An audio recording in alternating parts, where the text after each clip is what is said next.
Evening all, live chat 143. 143, I can't believe it. Really. 143 of these, as well as all the impromptu ones. We got to be nearly 200, I think. It's crazy. Come on in. Brooks's Bass Corner, live chat 143, coming to you from London town here in the UK. It's Wednesday evening, not regular Tuesday, of course. I was out doing an ABBA show last night out in Bracknell. You may have seen the very short 5-minute live chat that I did, just showing you kind of before showtime, really, what was happening and where we were playing and the gear and everything else. So if you watch that, thank you very much.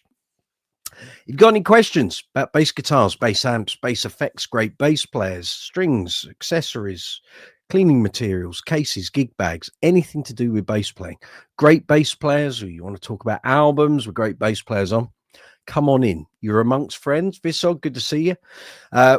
That's what we're talking about tonight. There is a topic of chat tonight. Let me just remind myself. So if you're watching on YouTube, you'll know, because you'll say, that's the title of the video, Mike, you idiot. It's, is it even possible to own too many bass guitars? Frankly, I don't think so, but I'm a fine one to talk.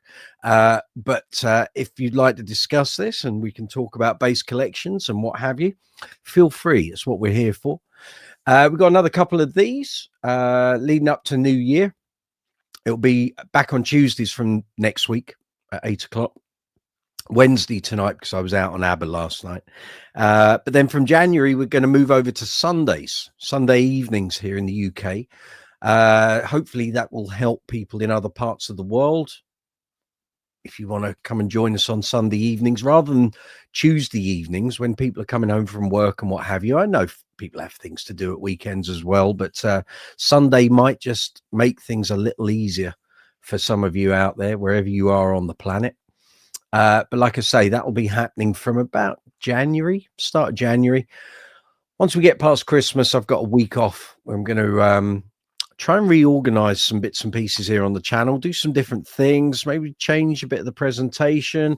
Going to have some membership tiers and some new things here on the channel. So we'll see how we go with all that. So if this is your first time on a Brooks's Bass Corner live chat, or even on a live chat anywhere here on YouTube, come on in. We're very welcoming. We don't tolerate people shouting, screaming, swearing, being obnoxious. Leave your religious and politics views at the door. None of that. We don't do any of that here. If you want to come on and vent your spleen, wrong channel, not for us. Okay.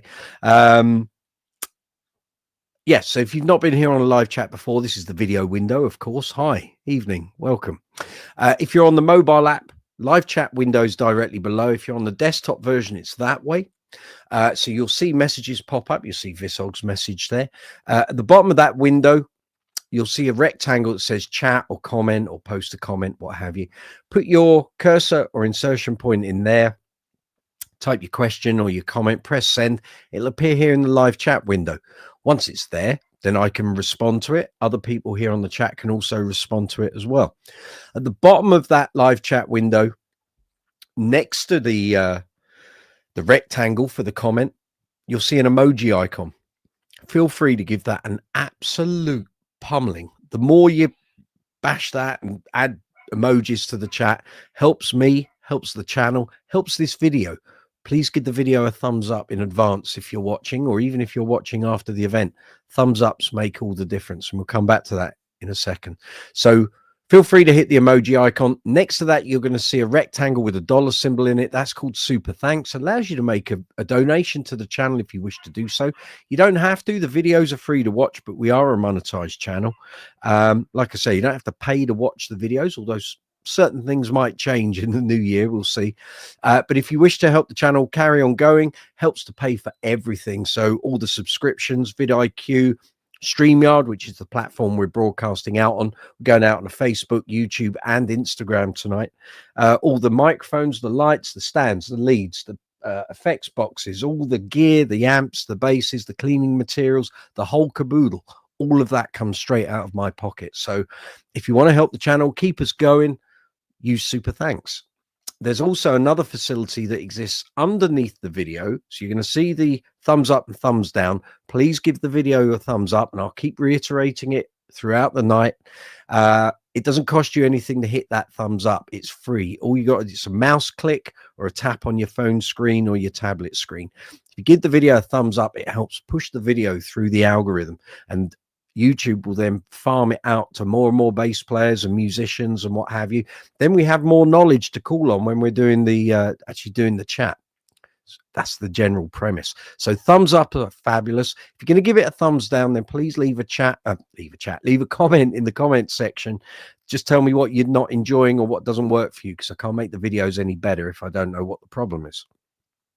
Next to the thumbs up and thumbs down, you're going to see the share arrow. So you can share this video out to social media, email, websites. There's also some save options there, the watch later facility. And then next to that, you'll see super thanks. So that's a love heart with a dollar symbol in. Works exactly the same as super chat. It just basically allows you to contribute to the channel. If you see some videos that you like, or something we discuss on one of the live chats, or maybe one of the workbench videos, if you find something you think, that's really handy, I didn't know that, he's taught me something there, I'd like to say thank you, you can hit the super thanks button at any time on any video. It's there underneath the video window constantly. So you just hit that love heart with the dollar symbol in, and away you go. So that's the icons underneath the video window. Then you're into the description box. In there you'll find timestamps from midday tomorrow, although it might not be midday tomorrow because I've got tons to do. I might have to do it after the live chat finishes. Oh. Hey, woo! Put the teeth back in there, fella. Yes. Right, would say that I'll spray that one again. The timestamps will happen hopefully by midday tomorrow, but they might not, because I've got a very long day tomorrow. Got a gig, got to go and see a family member. It's all go. So timestamps allow you to jump through the video. So if you're watching this at a later date, rather than watch the whole 3 hours, which is what our live chats tend to be, you can either watch them at double speed or up to double speed, and basically it takes you an hour and a half instead of 3 hours, or you can use the timestamp facility. And what it does, it allows you to jump through either using the timestamps in the description box or on the timeline. You'll see loads of little notches. So each topic of conversation has its own notch, so you can jump through and find the sections of the live chat you want to watch. After that, you're going to find affiliate links there for the Bass Center here in the UK with their fine British Bass Masters series range of basses, amongst others. Elite strings, Bass Center merch. Affiliate links are there in the description box. You've then got affiliate links for Top Cashback, vidIQ, and StreamYard. You're then into the Bass Retailer affiliate links. So there are affiliate links there for Amazon worldwide and Thomann in Germany. Again, they ship worldwide as well. So if you've got any bass related purchases and you want to help the channel, we have affiliate links. So if you use those links in the description box, go through and find the item you want and that you're going to buy. Go through with the transaction. We then get an affiliate commission from the retailer for pointing you their way. So all those little affiliate commissions that we get when you buy a set of strings or a packet of picks or new bass, pedal, amp, what have you, all of those things go into the melting pot that we then get a payment from those retailers. So again, it helps to keep the channel going. You'll also find links for Brooks's Bass Corner merch in the description box. There is UK and Europe and US and worldwide. I think, Bill Derbyshire, good to see you. Let me just check on Spreadshirt. Just bear me a moment, folks. There were some deals going on through last week, so let me see what the current promo is. Promo campaigns, here we go. So on Monday there was 25% off. So from the 13th, which is Saturday, through to the 17th, which is next Wednesday, 20% off everything. And then the next promo after that is on Boxing Day, 26th of December, where there's 25% off everything. And then there's another promo from the 29th of December through to the 6th of January, which is 25% off. So loads of deals on there for you fine people if you want Brooks's Bass Corner merch. So there are mouse mats, caps, hoodies, t-shirts, sweatshirts, leisure wear, phone cases, iPad cases, glasses, tumblers, water bottles, the whole caboodle. There's 170 items and 15 different designs. So if you want to check out that merch, it helps the channel. Obviously, we get a percentage of the sales fee. Not a huge amount, but it's okay. It's okay. So all those people buying t-shirts, thank you very much. I can see a young Zoomer there. Are you coming on screen tonight, or are you staying in the text world? What's your choice this evening? I can see Leo there.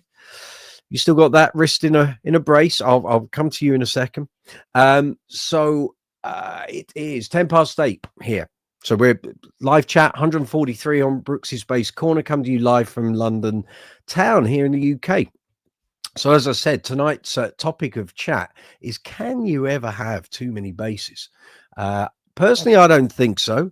Some people do frown upon it. If you have more than two, they seem to have like an embolism and go absolutely nuts. But we'll get into that as a discussion later on. So let's get Leo on the screen here, shall we?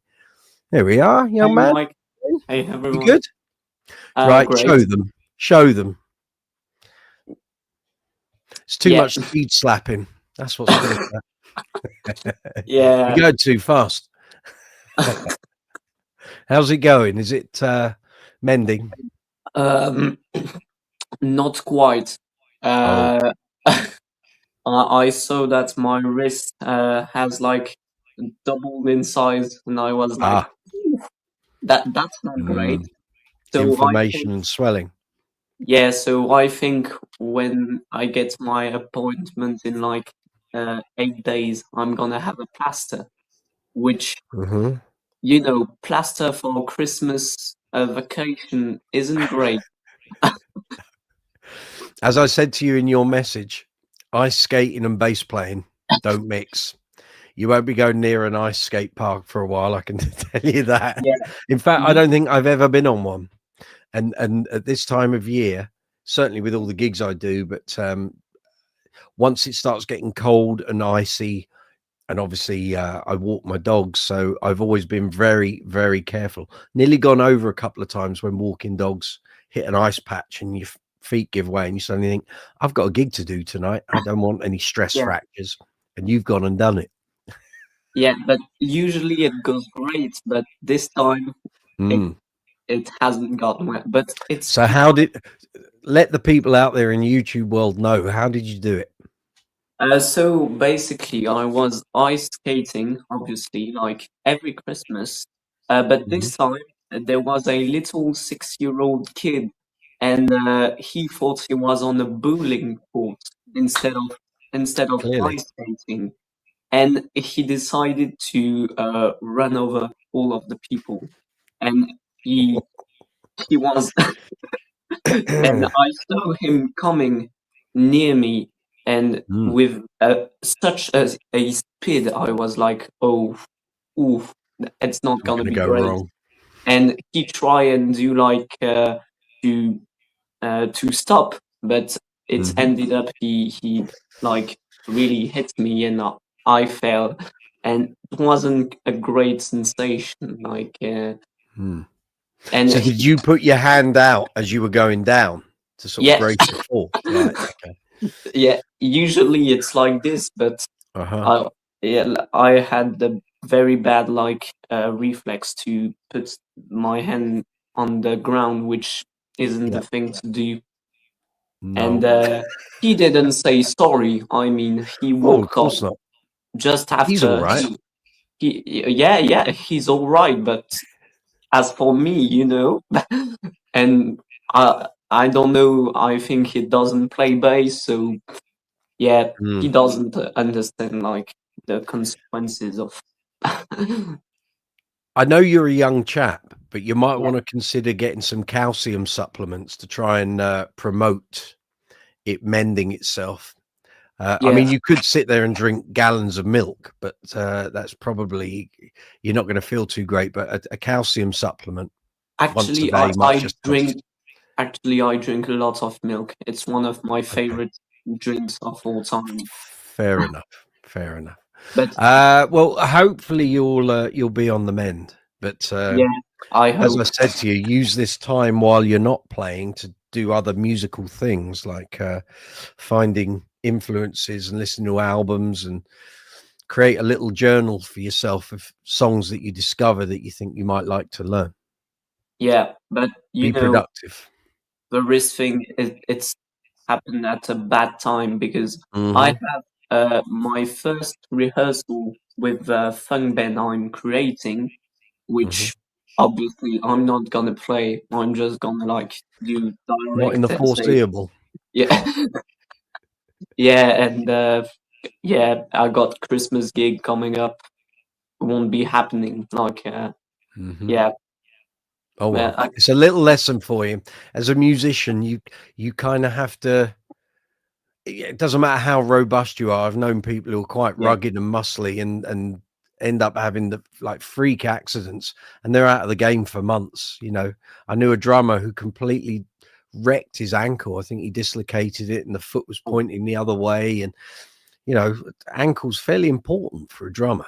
And it oh yeah, completely changed his career. He couldn't work for about 6 to 8 months, and when he came back to it, he was really struggling, but it just couldn't do what he used to be able to do. yeah, And I think that was from just out playing with his kids, and it changed his career. You just have to consider these things and what you used to do before you were a musician, or you think, oh, it's nothing, it'll be all right.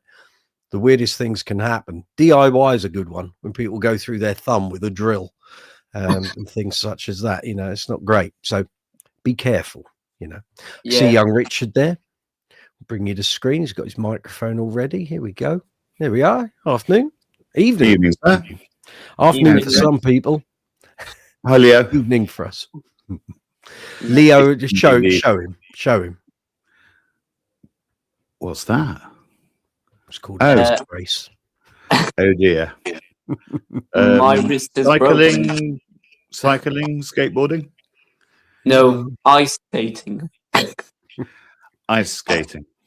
Yeah, Hmm. He it's got the knocked over by combination a of 6-year-old child that thought it was at a bowling alley. Decided to plow into him and knock him over, and he put his arm down and Oh done his dear. wrist in. yeah, Okay. So all of you out there, be careful in these winter months, especially Yeah, dog walkers. Like I say, I've nearly gone over several times over the years. You just got to be careful when it gets to this time of year. Just be a little careful, and yeah, got to keep, especially if you're a working muso. You know, Yeah. if you're relying on gigs, now Definitely. is the time of year when booby traps are everywhere, and you just got to take it easy. Take it easy. How's things with you? Okay. Thank you, sir. All Yes. good. Very good. Not bad at Very all. good. Yeah. Yeah. You know, Excellent. you know, Any sales cracking on on. Bass Chat? Nothing. It's dead. I keep hearing it. Well, who's I talking to last night? Oh no, someone today. They got 3 gigs this month. That's it. Yeah. 3 gigs. It's like God, what? It's like I've someone's got about pulled up 4 or 5. the gig drawbridge, and it's just gone Yeah. really, really quiet. Yeah. Don't know what's going on. Not easy Hopefully at next all. year will be a little, but it's not easy at the moment. It's it's a very different time, I think. Bill Derbyshire is asking you, Leo, is that a collis fracture? Good question. I know the name of the bone in French, but in English I'm not sure. But it's a bone which is right before the thumb, so not good for slapping. And Oh, is appa- that the one called the scaphoid? yeah, Yes. it's that. And it That would is a be that, wouldn't nasty, it? nasty break. Yeah, It's the one along there. That's it. yeah. Yeah. And apparently it's very difficult to go back in place. Yeah, Also, it is. That's right. Yeah. so yeah, You're going to it's. become a finger style demon. I hope. But But even finger style, because you know this one now is very hard because it's related also to that bone, so very very struggling. And to put the thumb over the string like this is such a pain. Like when I rehearsed the evening, I was like, ooh, not good. And yeah, results my wrist just tripled in size. Our sound man from Uncle Funk's ventured into the live chat. How do you rate your chances, Ryan? Come on in. See, he knows a good thing, you see. It's because I bludgeon him with messages and talk to him about it all the time when we're on gigs. Come on in. You're amongst the bass brethren and sisterin. Come in. You want to talk bass? This is the place to do it. Bill Derbyshire, Scaphoid. There we go. Yeah, exactly what you said. Not high. Right, yeah. What's not high? You say not high for? Oh, you're in via Facebook as well. Come over onto the YouTube things. You'll get a better chat experience. You're just watching from a distance if you're on Facebook. Hope you're ready for the double bubble this weekend, young Ryan. We've got 2 Uncle Funk shows. One's Decades of Dance and one's Disco Inferno. So we all look really forward to the Decades of Dance show. Yeah. He goes through about 4 t-shirts trying to deal with all of our requests, and we're going through multiple costumes, and the old tongues are out the side of the mountain, you know, concentrating for the whole 2 hours because it's 40 odd songs in rapid fire. Yeah, lots of that. You're all set for it. Good man. That's what I like to hear. Dose up on sugar. It'll get you to the end, I swear. It's all good. It's all good. So as I was saying at the start of the show, I was out on ABBA duty last night at the Wild Theatre in Bracknell, and the same place as we were in last week. And yeah, very good audience. If anyone's watching, highly unlikely they were going to venture onto my live chat. But if you were there, thank you very much. It was an absolute pleasure. Great crowd, always is there, and we had a blast. And thank you to all the wolf whistles when I stood at the front. That's most confidence building I've had in ages. It was yeah, very good. So hope you enjoyed the bass playing, hope you enjoyed the show, but we had an absolute blast. And I love the fact that I've already got 2 shows in there for next year, next December, and also 2 for 2027 as well. So I think that's my record of gig advancement. I've got gigs in 2 years' time, which is not too shabby. Which is a pretty good one, yeah. That's all right. Yeah, in the current climate, I'll take it. You know, might be the only gigs I have that December. You never know. The way it's going, they're falling off. No. Everything's falling off. It is. I mean, all the bass depth groups I'm on WhatsApp, they're all quiet. It's like really quiet.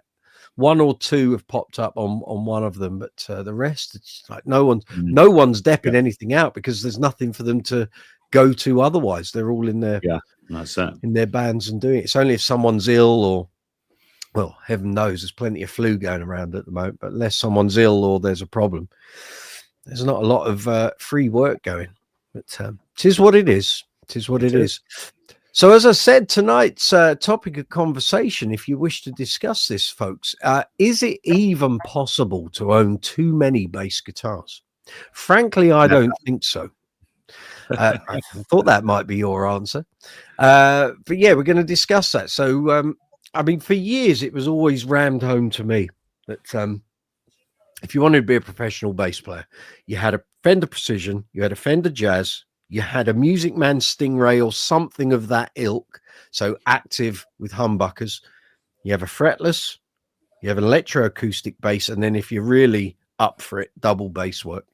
Other than that, you probably don't need too much else. That would cover 95 to 99% of the work you would probably ever do.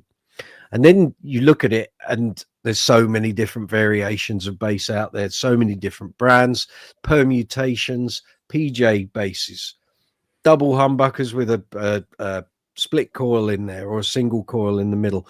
You got the Billy Sheehan setup with the woofer and the split P. There's so many possibilities out there. So you then have to start weighing up, what sort of work do I do? What sort of work do I want to do? What tools do I need to do those jobs? So I'm talking from a professional bass playing perspective. If you're a hobby player or someone just plays for your own enjoyment, it's a different kettle of fish. But if you're going to work and you want to be considered serious and professional about what you do, then you kind of need what I've just suggested there. That's kind of your base point. And for some players, that's all they will ever need. Maybe a 5-string as well in there. Or you might have that as a jazz or as the Stingray. But you then start looking at it, and don't even get me started. I've completely gone far beyond those requirements. And I never did subscribe to the a Precision, a Jazz, a Stingray. I you know, after my Marlin and Mahona, the first bass, proper bass I had was the Fender P Lite, which kind of is in that realm. Then I had the Kubicki, which is totally off that track. I've gone way out from those examples I was saying. Then I had the JD. Then the Stingray was there as well, Mark King's Stingray. I had someone asking about my short the other day. Do you know Mark? I said, yeah. And did you own his bass? Yeah. And where is it now? I said, in France, probably in a cellar, in a locked flight case with Morgan Roussel, who runs the Level 42 website. Oh, why'd you sell it? And that's too long a convoluted story. Don't worry about it. I said, but I had my use of it. It was very nice and very good. So yeah, and then things started to snowball in sort of early 2000s, and I had expendable cash. The mortgage was taking care of itself. I was very busy doing lots of gigs, lots of different gigs. So I could just go in the bass center and see a bass I want, I'd buy it. I didn't have to really think about it. The money was there to do it. And over time, some have been sold and other things have been bought. Now, a lot of the time, I'm buying stuff for the channel. It's you lot. It's your fault. So there are things here for demos, reviews, comparison videos and what have you. So if I sort of liquidated this lot now, probably 10 of them would go straight out the door immediately, because they're stuff for the channel rather than my own personal, I'd want to have that in my collection. They're here just to do the videos. But no, I don't think you ever can have too many. I was having this discussion with someone last night. Actually, it was the drummer in the ABBA band. And he said, I don't think I could get away with having like 10 kits and all that. I said, no, but it's a different thing. I said, they're not that hard to store, he says, with 45 here. But the difference is their investments. So it's very rare. Once you get above sort of £500, it's very rare that you're going to buy a bass that's going to seriously depreciate unless you damage it or they just fall totally out of vogue, which is what happened to Warwick's for a fairly sizable amount of time. And actually Stingrays did for a while. They dropped down to like £500. I know someone got a Stingray for like £410. Now you'd be lucky to get change out of about 1,200 quid at the cheap end if for an American Stingray. But they do become investments, and if you hold on to them long enough, they're probably going to be worth more than you paid for them. As I say, anything over about £500 you're going to do better than that. Now, if you had to liquidate in a hurry, yes, you're probably going to have to take a discount on what you paid for it. But if you play the long game, you should end up quids in. That's my excuse. But what do you think? Let me know. Post your comments in the live chat window. If you want to come live on screen with me, Richard and Leo, you can email me, brooksysbasscorner@gmail.com. The email address run along the ticker at the top of the screen. Send me the email. I'll then send you an invite. You click on the invite, you come live to screen. Simple as that. It's all good. It's all good. So your thoughts on that poser? What do you think? Personally, for me, I tend to feel that I keep things I'm actually using and which are earning. Yep. So in general terms, anything which is actually sort of parked goes.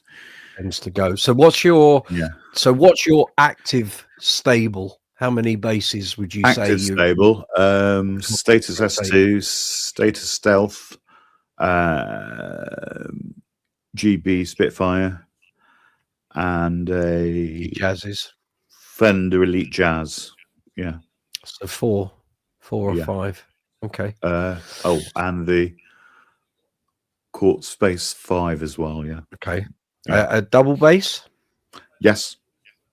Yes. 6. Okay. Masonator 669 bass, exactly, from Bradford. Bless. Yes. Now I'm assuming that isn't Danny Sapko. He would have a better it could be. He would have a better handle name than that. Is that you, young Daniel? It's not. It's not. He would have. He'd have the balls to come on screen. I'll rephrase that. He would have the balls to appear on screen. Thank you very much. Yeah. Keeping it clean for the kids, of course. Absolutely. Good idea. Is that you, Danny? Is that you? Is that you? You'll send me a message on Messenger if it is.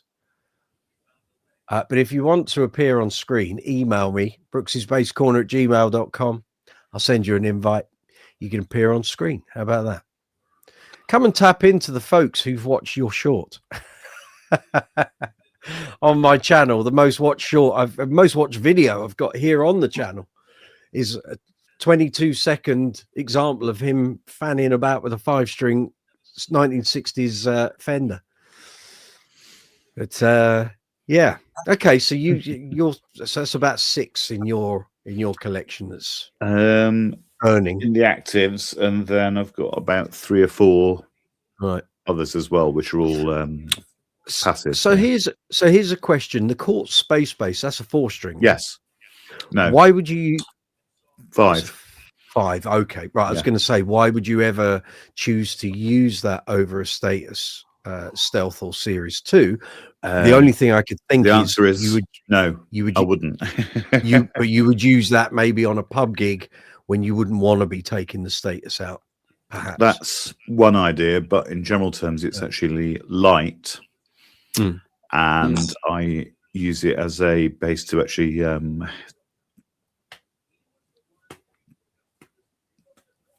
teach and as an actual backup as well. Got it. Leo, now you're at the you're starting out, my man.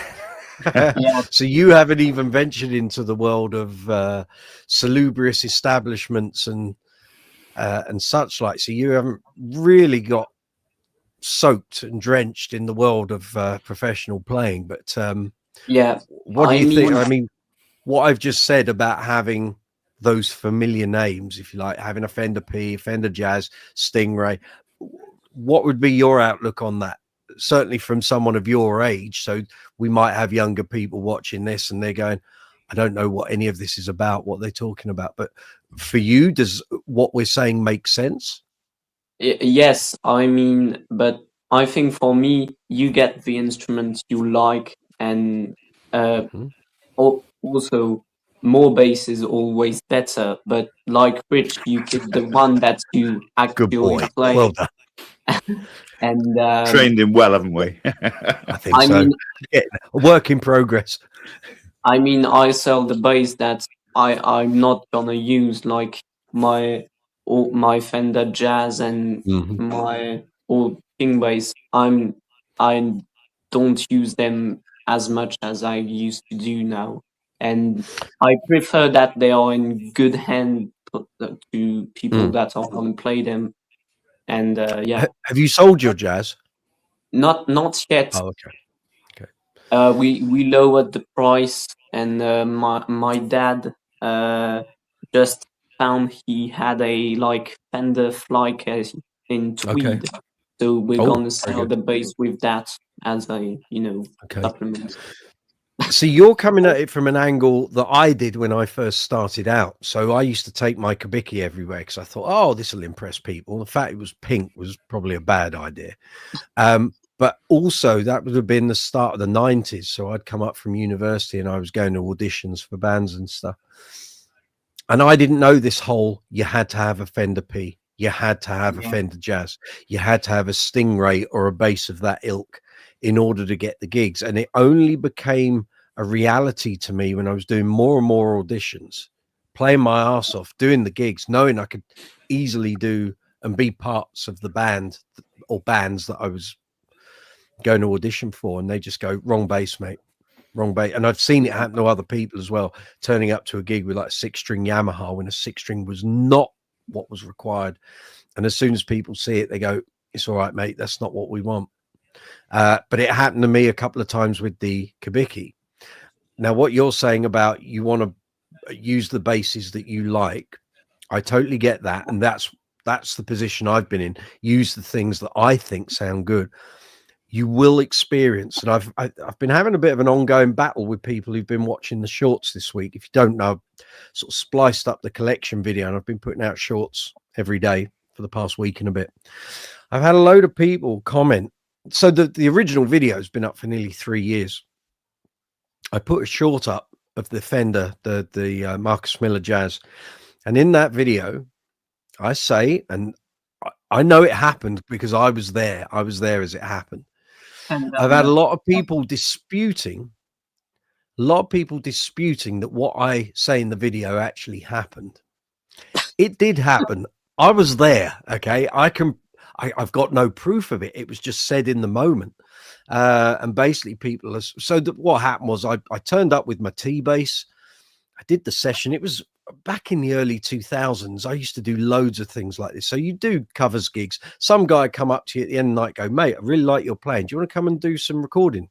Yeah, great. What is it? Oh, it's some demos. Because at the time, everyone was trying to get back into doing pop stuff. So we had here on the TV, we had Pop Stars, and then it became X Factor and all of that. People were trying to do artist demos because it had become affordable to have home studios. Hi, Chris, I can see you there. I'll bring you to the screen shortly. So everyone was trying to do demos and find the next singer, the next pop singer, the next female singer, solo artist. And these producers, or they're called producers, but basically it was a bloke sat at home with a recording setup. That's what it was. And they would write tunes and put them to a girl singer who lived around the corner. But I would get approached to do these all the time because they were cheap. And you would see adverts for them in Loot, which was a free ads paper before Gumtree. And from 1990, when would that have been?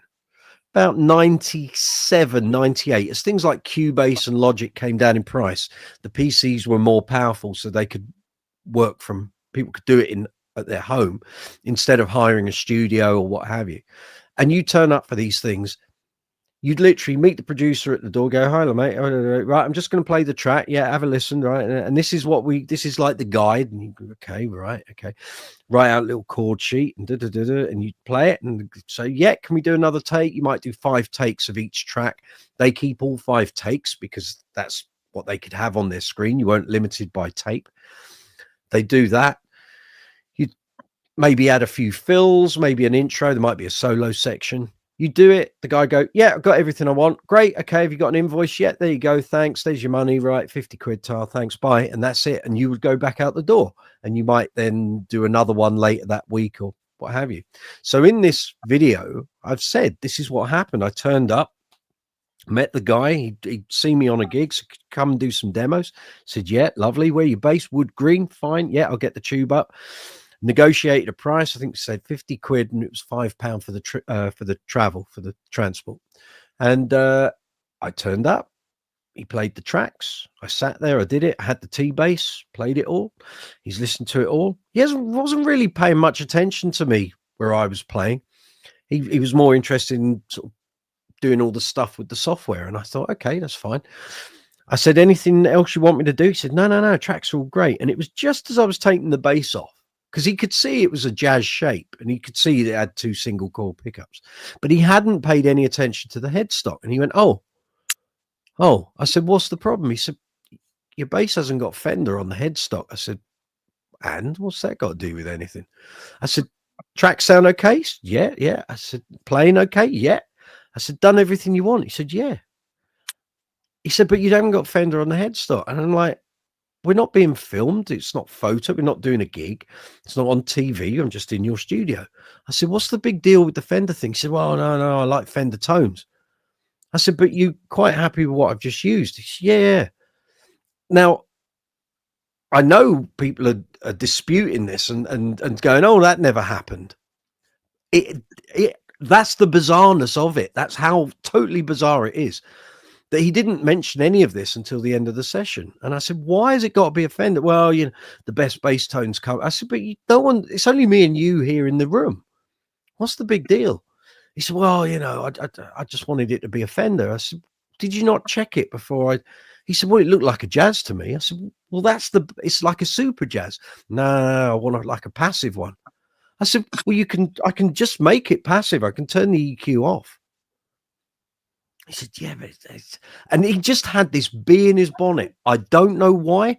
I've come across similar things when playing live or doing videos and TV stuff and that sort of thing, where you'll get like a band leader, or if it's an artist, and they'll say, we want that bass. It's got to have Fender. It's got to look traditional. It's got to be sunburst. I did an audition for, do you remember when Big Brother was all the rage on Channel 4 around about the mid 2000s?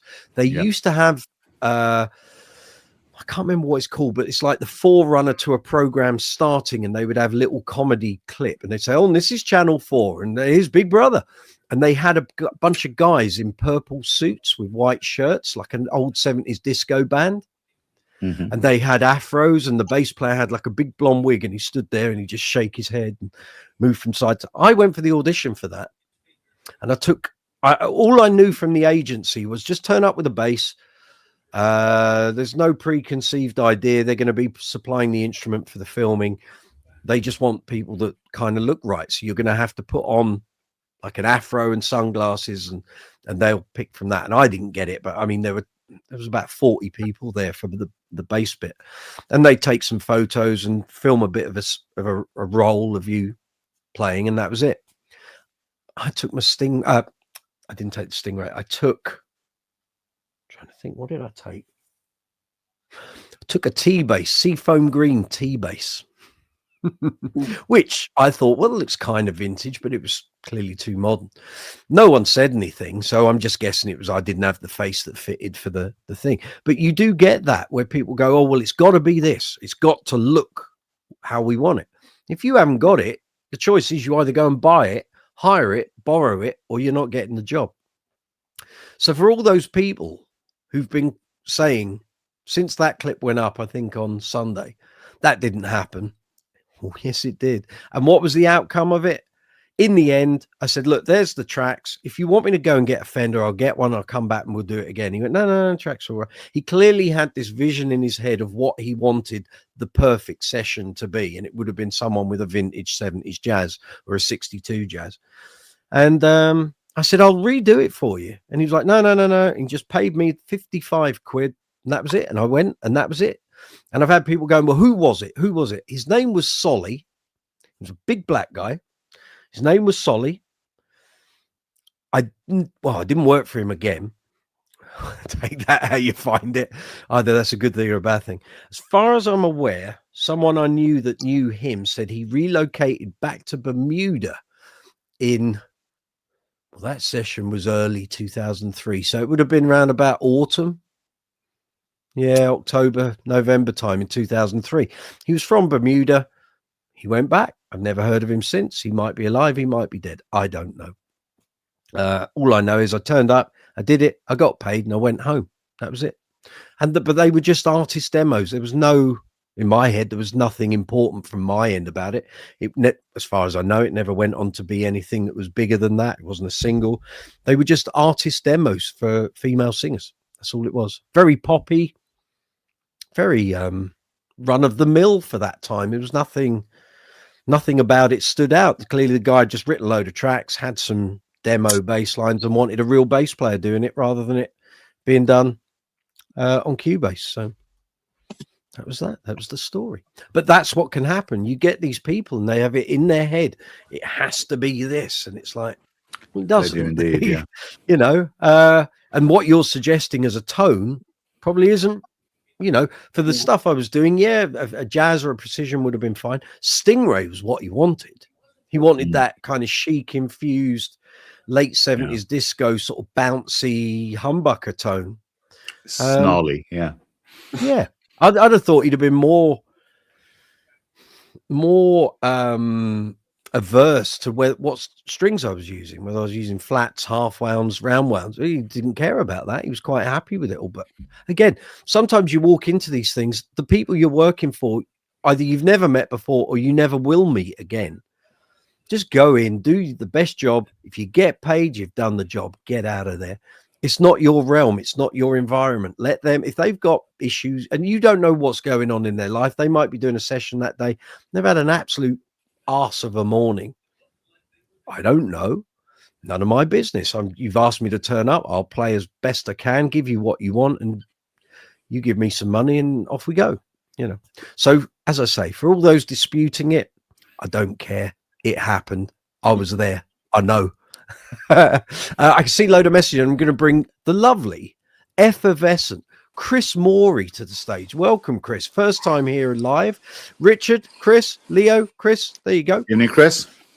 Evening. Hey, Rich. Hey, Richard. Hey, Leo. How are you guys? Not bad, I'm thanks. good. And you? Good. Good. Doing Real great. good. Thank you. Hello, Mike. How you doing, my man? I'm This doing is great, the lovely thank you. Chris who did the 80s bass video that I was promoting last week. Oh, right. Okay. This yes. is the man. Yes. This is the man. So Chris here used to work in the LA Bass Center. Ah, Nice. Yeah. very good. So if you bought a bass from him and it fell apart, it's too many years down the line now, guys. There's no refunds here. How you doing? Doing great, Mike. Glad to be here. Glad Welcome. that you host the show and make it Ah, make this forum available for everybody and for everybody's benefit. I try my best. It's all best. We good stuff. do what we can. So how's Absolutely. that video doing? Well, you know what? The first few days, I mean, got up to 7,000 views in no time flat, which was good. great. Okay. Very good. And then started slowing down a little bit. Mhm. With your advice, right? I went in and actually tried two different things. I did one of posted one of the chapters, just the same way I would post a long form video, just to see how that would do. And then I went into YouTube and you know, through the phone, did the remix shorts, right? Huh? And you had mentioned to me how much success you'd had with doing a remix short, and and I mean, within an hour of the first video going up, I was just under 1,000 views. I thought, great, this is really Good. working well. So I thought a little later on in the afternoon, I'll post another one, and within 15 minutes, I think it was up to almost 200 views. So I thought, hey, great, this is going to be lovely, right? And all I did was just take a chapter out of the chapters that I'd created for the long form video. Nothing else was changed. Get up the next morning, YouTube has removed both of them. And so, I mean, there was nothing there to dispute. They pulled them, right? So I can't go into the video itself and challenge them on why they may have or make a case for why they should return the video. They sent me an email that just had, 5 or 6 different reasons of why this might have happened, none of which made any sense whatsoever. Welcome to YouTube. Yeah, it took me a freaking day to be able to find somebody within creator content within that part of it to contact, and I haven't heard the doggone thing. Right. Yeah, So, sometimes it takes them a week or two to come back. You will get something. Just monitor your email and make sure it's not going in a junk box. But it's, as I said to you in our messages, sometimes I've never had I've had shorts taken down that I've put up as remix shorts from an existing video. Like if I do a remix video from a live chat, and then I come back and decide I want to cut off the start and end of a live chat to cut down the dead air. sure. That short then goes. You keep the views, but you lose the video and you have to redo it.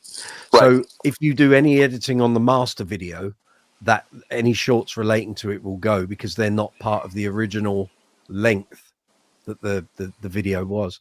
But I think I said to you, one of the things could be copyrighted music in the background. But when you were saying you took out a chapter, see, I don't do chapters on I do timestamps, but I don't do chapters because as far as I'm aware, that was an old thing from like YouTube years ago. And I didn't start doing it when I set the channel up. And I think the chapters facility is it's kind of been swept under the carpet. I don't think it's quite a prevalent thing anymore. But when you say you took out a chapter, when you do a short, you've got 3 options. So in the phone app, it's either 15 seconds or up to 60 seconds.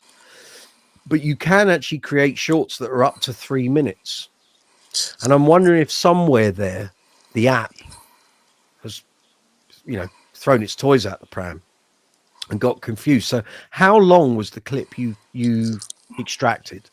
Both were just under a minute, so they were within the 60-second. It's confusing. Yeah, I think it really you're gonna was. just Mike. have to wait. You're gonna have to wait for someone there. I mean, you can go into creative support and have a live chat. There is that. There is a live chat facility. See, I wasn't able to find that at all. So maybe later on, if you could, They hide it. They hide yeah, oh it. yeah, they hide the heck out of it. That's for certain. Oh yeah. So I've had to deal with them a couple of times. Once to do with merch and connecting up a merch store with the channel. That's an interesting conversation. And the other one was when we did a live chat back in the summer, and we've had this idiot on a couple of times, and I just keep bombing him out. He claims to be part of YouTube's live customer support with his little YouTube logo, and he's not. He's just trying to get people to turn their live chats off because he's got nothing better to do, and he's an idiot. And when he comes on here, I just bomb him straight back out again. So it's like a game of tennis. You keep throwing the ball and I'll keep hitting it back. It's not a problem. And both times I've had to go through the creator support and have to go onto a live chat. And once you get them, they're very good, and they'll say, we'll go and check in on the mechanics. There will be a reason. You just need to get it out of them. So yeah, keep going. Because at this point, I certainly don't dare post another one for fear that the same thing will happen, or I piss off the YouTube gods or something, and you something could else do a happens to test. my main channel. You could do a test. You could do a remix short out of that video and just do like 15 seconds. Don't put any extra information. Don't do a description box or any details. Give it a title.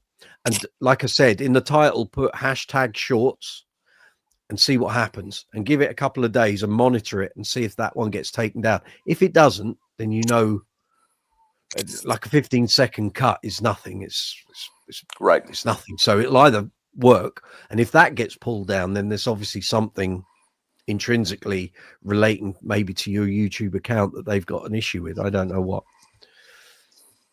Yeah, don't know. Usually it's things like music. That's more often than not. But you see, when you get music issues, they then give you the right to reply and either remove the music from it, replace it with another piece of music, which I was talking about on last week's live chat, or you can just go for silence. So if you've got text subtitles, it doesn't matter if you take the sound out, really. But if that stays up and it doesn't get pulled, then yeah, that might give you a heads up. Possibly, exactly. Possibly. Nothing's ever written in stone with this, that's for sure. I can see a ton of messages here. Let's rattle through these. Stuart Butt, good to see you. After having had the Grim Reaper asking me to confirm my address 5 years ago, he was stalking your front door, frankly. I'm at a stage where if I see a bass I like or want, I'll buy it. And I've done one gig in 6 years after being ill in 2021. Gotcha. Patrick McCanny, good to see you. Welcome. You're new to the channel, I think. I've not seen you on a live chat before. Beat after beat, your fabulous chat, pulling up trees with your progress. I keep seeing your Tube Buddy announcements. Very good, sir. Russell Zorna, hope everyone's doing well. We're all good. Hi from Halloween Town, Oregon, USA. Good to see you. Richard saying hello. Halloween Town, a real place. You've too many PV bases, Russell. We've had this discussion, haven't we?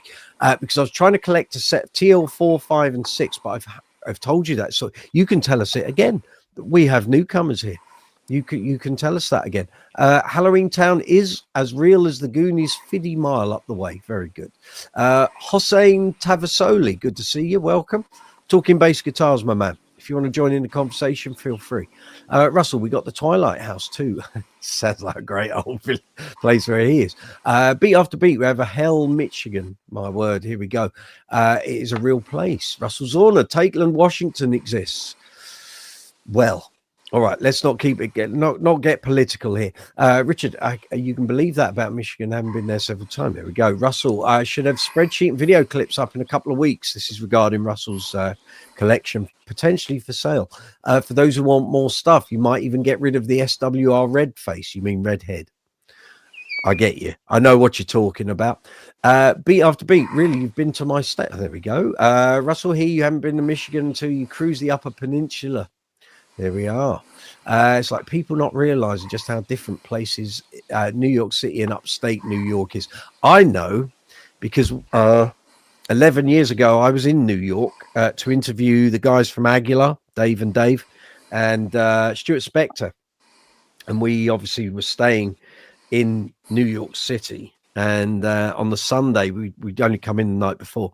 We drove out to see Stuart in Poughkeepsie in New York State. We thought, oh, it's not that far. It's about 120 miles north. And it just got more and more snow the whole way we went. And it was like, are you sure we're still near New York? Because I don't feel like we are.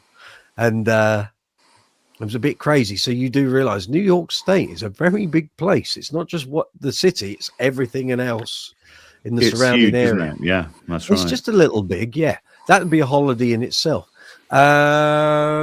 Richard, you used to have a girlfriend in Windsor, Ontario. Cool. I bet you spent a bit on airfares. Just over the Ambassador Bridge. Yeah, I thought so. Used to fly in the Detroit Metro. There we go. Beat after beat. Up north is where hell is. I say that here. So yeah, it's grim up north. Beat after beat. No, about an hour away. Yeah, no, you're Midlands. You're North Midlands. Russell, Letterkenny and Chauncey taught me how different Newfoundland, Quebec, and Ontario are. I bet. Bobby, I don't know which Bobby that is. Bobby Dazzler, Bobby Davro, maybe. Evening, good, welcome. We're talking bass guitars, my man. Beat after beat, you're in Chesterfield, Michigan, southeast. Very good. And you're saying hello to Bobby. Russell, now that I think about it, Newfoundland isn't a very creative name as colonizers go. Don't blame us. I can't possibly comment. Russell Zorner, hey guys, we found some new land. What we're going to call it? Yeah, exactly. You lived in Bend, Oregon, right? For 2 solid years with your cat. Are you famous for that beat? I don't know. Russell, if T40 weren't so damn heavy, yeah, that picture of someone wearing a heavy guitar and you've got a lot of weight, wearing like a wardrobe, black hole, PVT 40. Yeah, they can technically replicate almost every bass timbre except wall or dingwall. Yeah, and that's because filter based and tone capsule preamps. Yes, sir.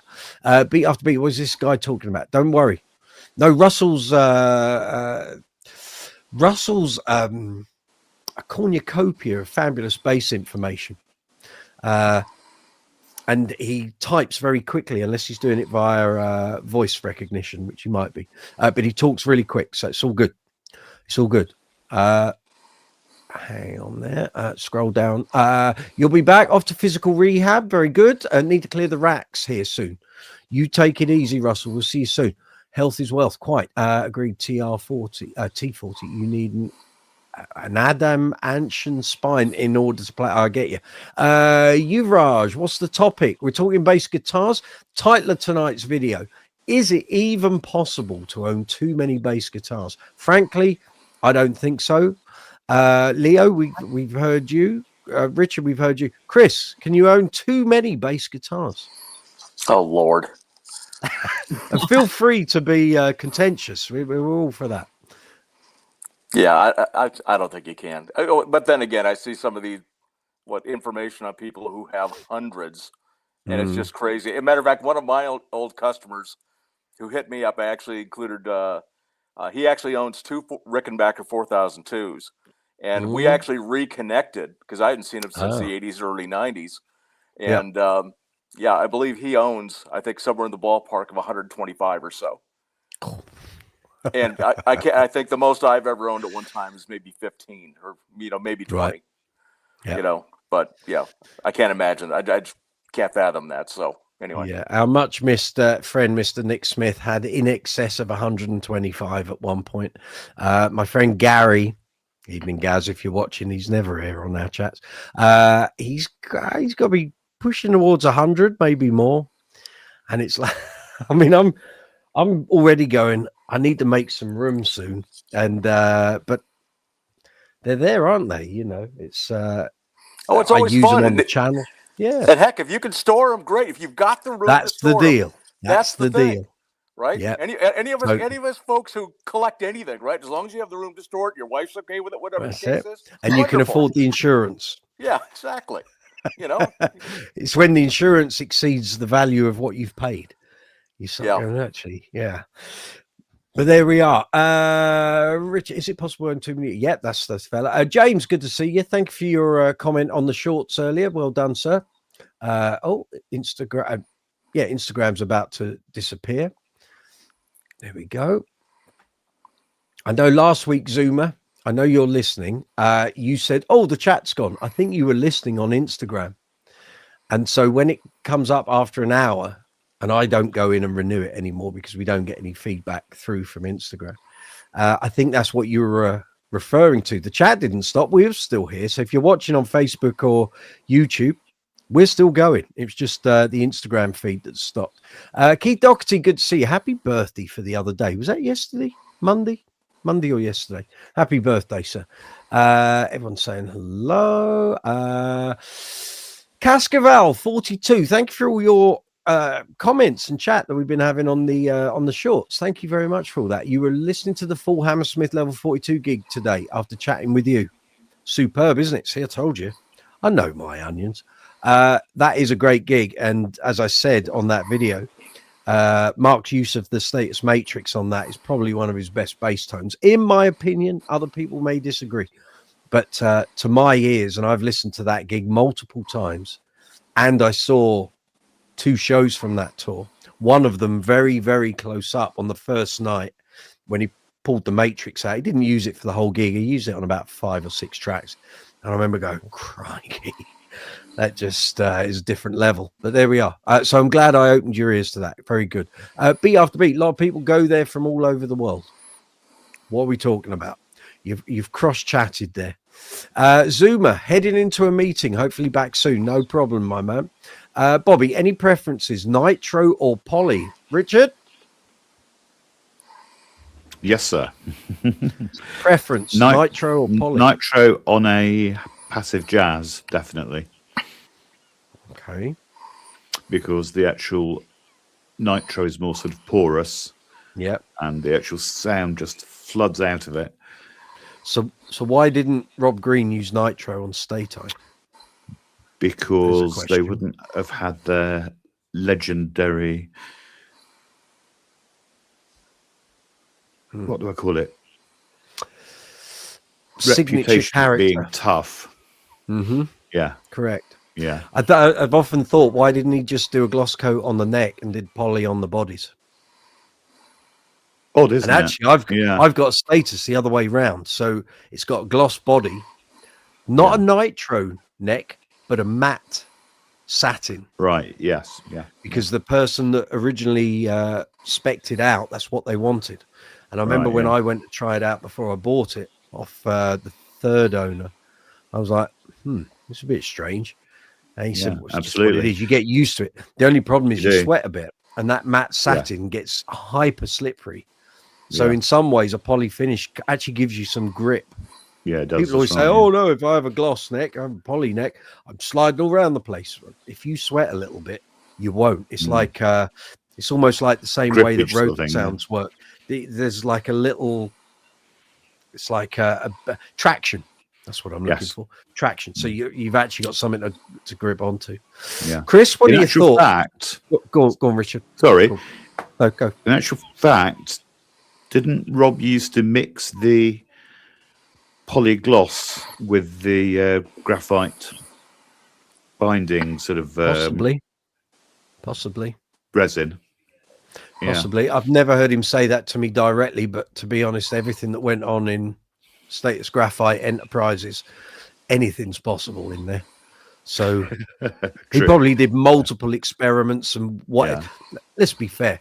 After they got past about 1992, there's been a level of consistency of product coming out of that place. I think once he got all the molds, and he sort of, because my matrix, the size of that neck, I mean, it's a chunky old neck on the heel and at the bottom of the headstock, and the way the pick, I've said before, that matrix circuit will level a building. Yet they never used it again after that period, and I've never heard another circuit out of status that sounds even remotely close to that. The T-bass circuit doesn't sound anything like it. The 3 bands, which have another level of EQ, they don't sound anything like that Matrix circuit. If you get one of those Matrixes from 90 or 91, gold dust, I think. And nice to see them going up in price at last, because people realize there aren't that many of them. Absolutely. Chris, Nitro or Poly, what works for you? Oh gosh. I'm firing all these questions at you. Yeah, I know, that's all right. Probably more Nitro, but with me these days, Mike, it's more, it's feel of the neck, it's the weight, right? I mean, there's things that I would tolerate decades ago, which I won't tolerate now. I'm become much more discerning. And that comes through years of playing and different things.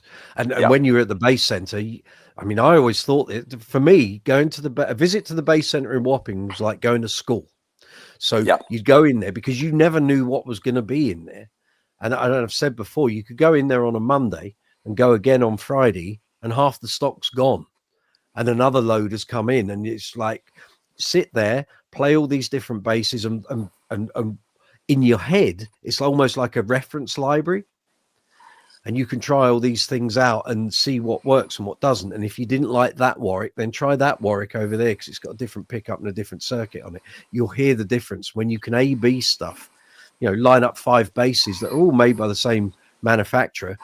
The premise of them is the same, but the actual guts of the sound in those basses is all different. When you can line all 5 up and compare and contrast, suddenly it's like, now I get it. Now I understand.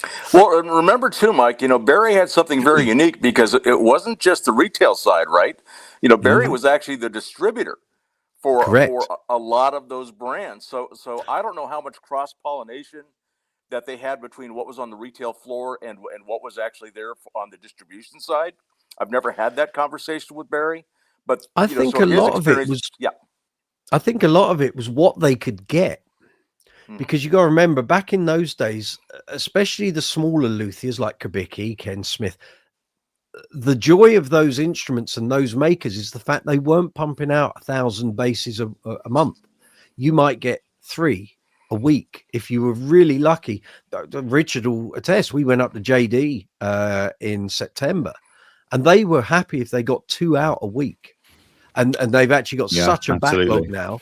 They've got over 250 basses in backlog. They've closed their order book, and they want to clear that backlog within 2 years.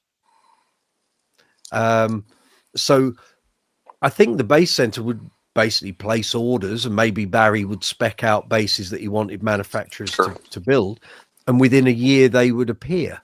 But he didn't know when they would appear. Right. Well, we had the same thing in LA, right? Yeah. I mean, luckily when it was, Barry, Fred, of course, was the original owner of Trace Elliott, Fred Friedline, and then Alan Morgan. Alan Morgan was, he was definitely behind the scenes on Trace Elliott to begin with, but he moved over to the States to get the distribution set up for Trace Elliott and for Status, and that's when I first went to work for him. Okay, and it was a few months later when we actually opened up the LA Bass Center. Okay, at our original location in Calabasas. But so you never knew when you were going to get something in, and luckily, I mean, Barry was very gracious, obviously, from the beginning, was sending basses over to us. Yeah.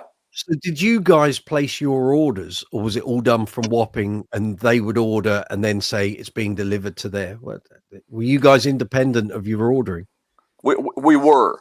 I mean, the first thing was we were getting basses in on the containers with the Trace Elliott gear, and so Barry was sending over different basses, right?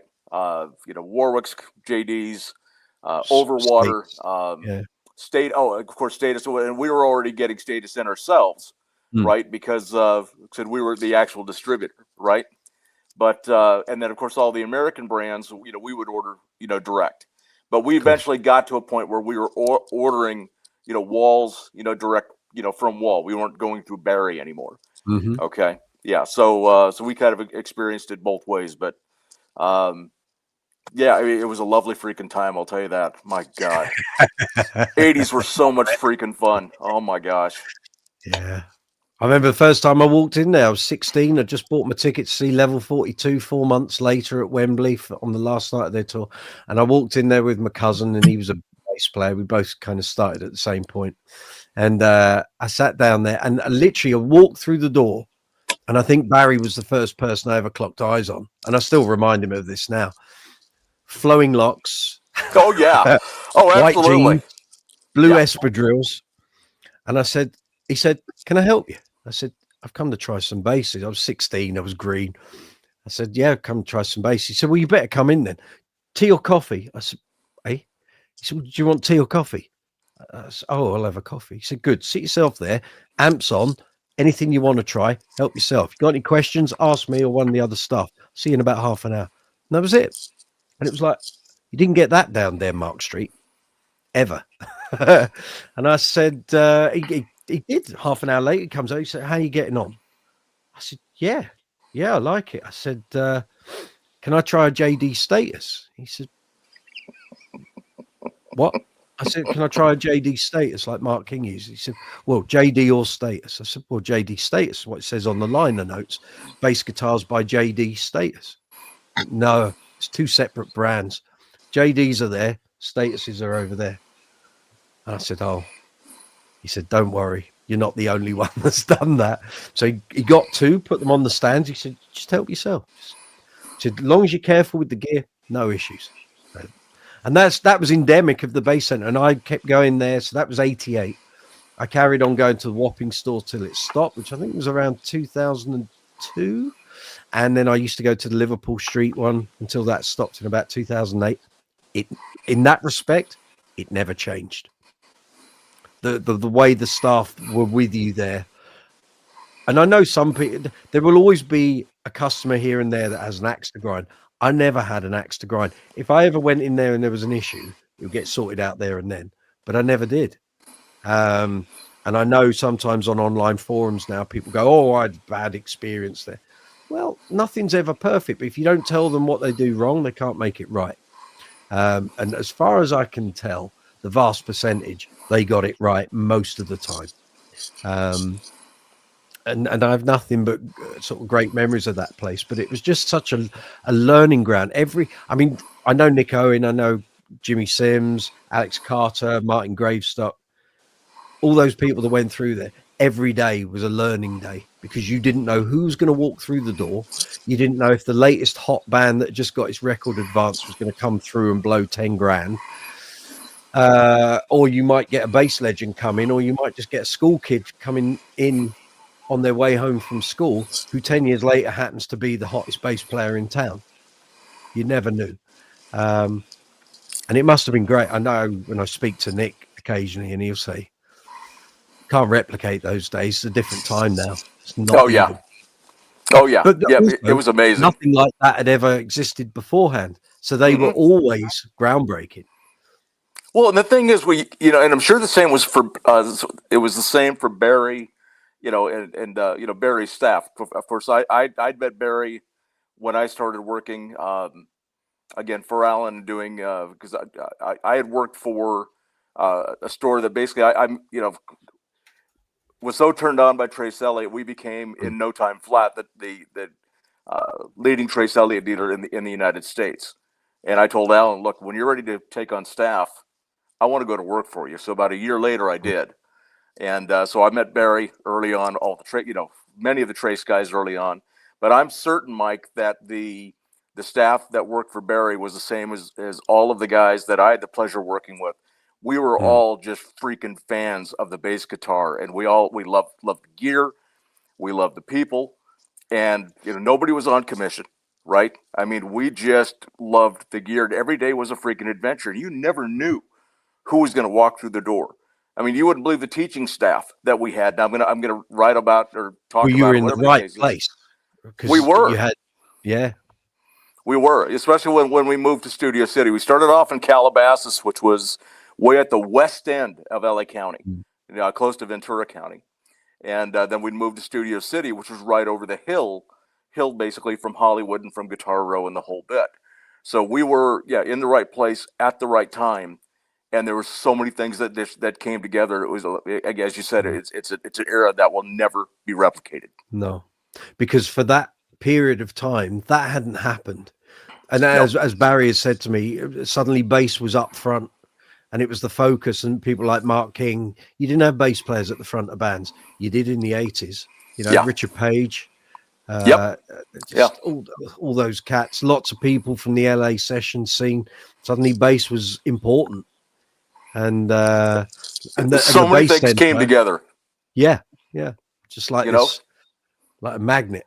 Well, right, and that was the thing. That's the reason why I thought I had to do the video. Right, I've had all these fond memories for the last 40 freaking years.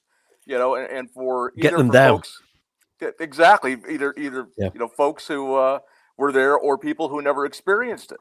It gives you an idea of what it was in those days and all the cool things that happened, right? It's too much fun. So well, the gear was, ever changing. I know now it's not quite as radical, and we, you get advances here and there, but back then, I mean, Barry would have been seeing it week on week, month after month, year after year. New manufacturers, new ways of doing stuff, new pickups, new sounds, EQ. 3-band EQ. What bass had a 3-band EQ really before '84? Everything was bass and treble. All of a sudden, mid-range. How about that? And suddenly everyone goes, "Oh my God, I can suddenly hear myself in a live band." Exactly. Boom and clickiness, suddenly there's body in the sound. Yeah, funny that. Yeah. But very true. Yeah, but they'd have seen all of that, and crazy times. Yeah, it was fun. And you mentioned 3-band EQ. Music Man launched the 3-band EQ right in 87. Okay, and we realized that Music Man was actually the very first kind of regular American brand that we started carrying when we were still out in Calabasas. And I know we How realized far was that from San Obispo? A few hours away. Okay. Right. Yeah. So it's not like they're down the road. No. And you got to remember, Music Man at first wasn't their San Luis Obispo shop, right? I mean, at first, I think was it Charvel? I think, or the Sharp, had actually started doing during the transition, period, right? But I mean, the value of those instruments and how good they were and how freaking consistent they were, and we were right there when the Stingray 5 was introduced, and the Stingray 5 was, as we all know, was just freaking phenomenal. It was really the first production bass where they got it right. Right. Yeah. It wasn't Ken Smith spacing, but it was wide enough to be comfortable. Right at the nut, at the last fret, of course, at the bridge. There's everything about that bass was just spot on. Yamaha missed a trick there. If they hadn't made their string spacing so narrow, they'd have been flying. And I know Nathan East always says, I loved playing my 5 strings at the time. He said, but they were so cramped. Yeah. And eventually they got round to doing, obviously, string spacing for him as he wanted it. But how many companies didn't get that right? Could have. Yeah. Well, they modified, as you know, Mike, they modified 4 strings, right? Just to get into the 5-string market. And they freaking missed the boat. And Yamaha didn't get it right until they launched the TRVs in, what was it, 90, 91, somewhere in there. And at that point, we sold the heck out of those too. Now there's an example of a bass that totally goes against the grain of the musical backdrop when they were launched. Yeah, they were hugely successful. But what was the backdrop? Grunge and alternative rock. Yeah. And you've got this very piano-like articulate bass with a piezo pickup, in the bridge. But it was very popular to get it. Yeah, we sold the heck out of them. There were. I remember that. I've said it here on the live chat before. The amount of auditions and things you turn up to, and there'd be a guy with a 6-string Yamaha TRB, and it's like, that's the wrong bass for the gig, mate. Yeah. Oh yeah, it'll be great. And then the guy band leader comes out and says, "Are you next up?" And he's and the guy's pulling out a 6-string. He went, "Wrong bass. That isn't gonna. No, sorry, it's not, you might as well go." But they were very popular for a period, good 10 years. Those were everywhere. Yeah, really well, well. and we sold, of course, we actually sold more 5s than 4s, just overall. Right. Yeah. Oh yeah, and then of course we sold our share of 6s too. But so our experience was certainly different than the experience of most stores across the country, right? Who would have sold typically more 4s and maybe sold the occasional 5. We were selling Yeah. 5s like they're going out of style. So, Did you find like, obviously America's a big place. United Kingdom isn't that big, but would you find that beginners would come to the Bass Center? oh yeah, Or would they be a bit scared of, I don't know what I'm talking about, or we treated everybody the same. that was the We same really ethos? did. Yeah, the Yeah. nice thing too, I've actually found some old things that were posted on Talkbase, where folks have talked about the experience that they had and how well they were treated, even though they weren't, a legendary player. They weren't a super experienced player. We treated, like I said, everybody the same. But the funny part, I'll tell you guys, was when Primus hit, right? And you've got these kids who are literally junior high school kids coming in for 6-string fretless basses. And it's like, trust us. But that's the power of association. I've said That's you it, can't baby. beat it. You cannot. If that's what some guy, John Taylor playing a factor on Saturday Night Live, no one's seen a Kabiki apart from at guitar shows. Suddenly that guy's got one. I bet Monday morning was interesting at the bass stores.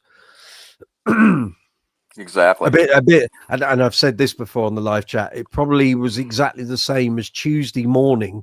The morning after Level 42 Live at Wembley had been simulcast on BBC One and Radio One the night before. Red JD sales and Trace Elliott 4x10s have probably never seen such a surge. And next time I see Barry, that is my opening line. Not hello or how are you? I want to know that morning after, how many did you sell? Yeah. Because I suspect they probably had enough on back order that they probably didn't. JD certainly wouldn't have been able to keep up at that point, and Trace Elliott probably just thought, "Oh, that's a very nice order," considering the Bass Center were the UK distributors for Trace. So exactly.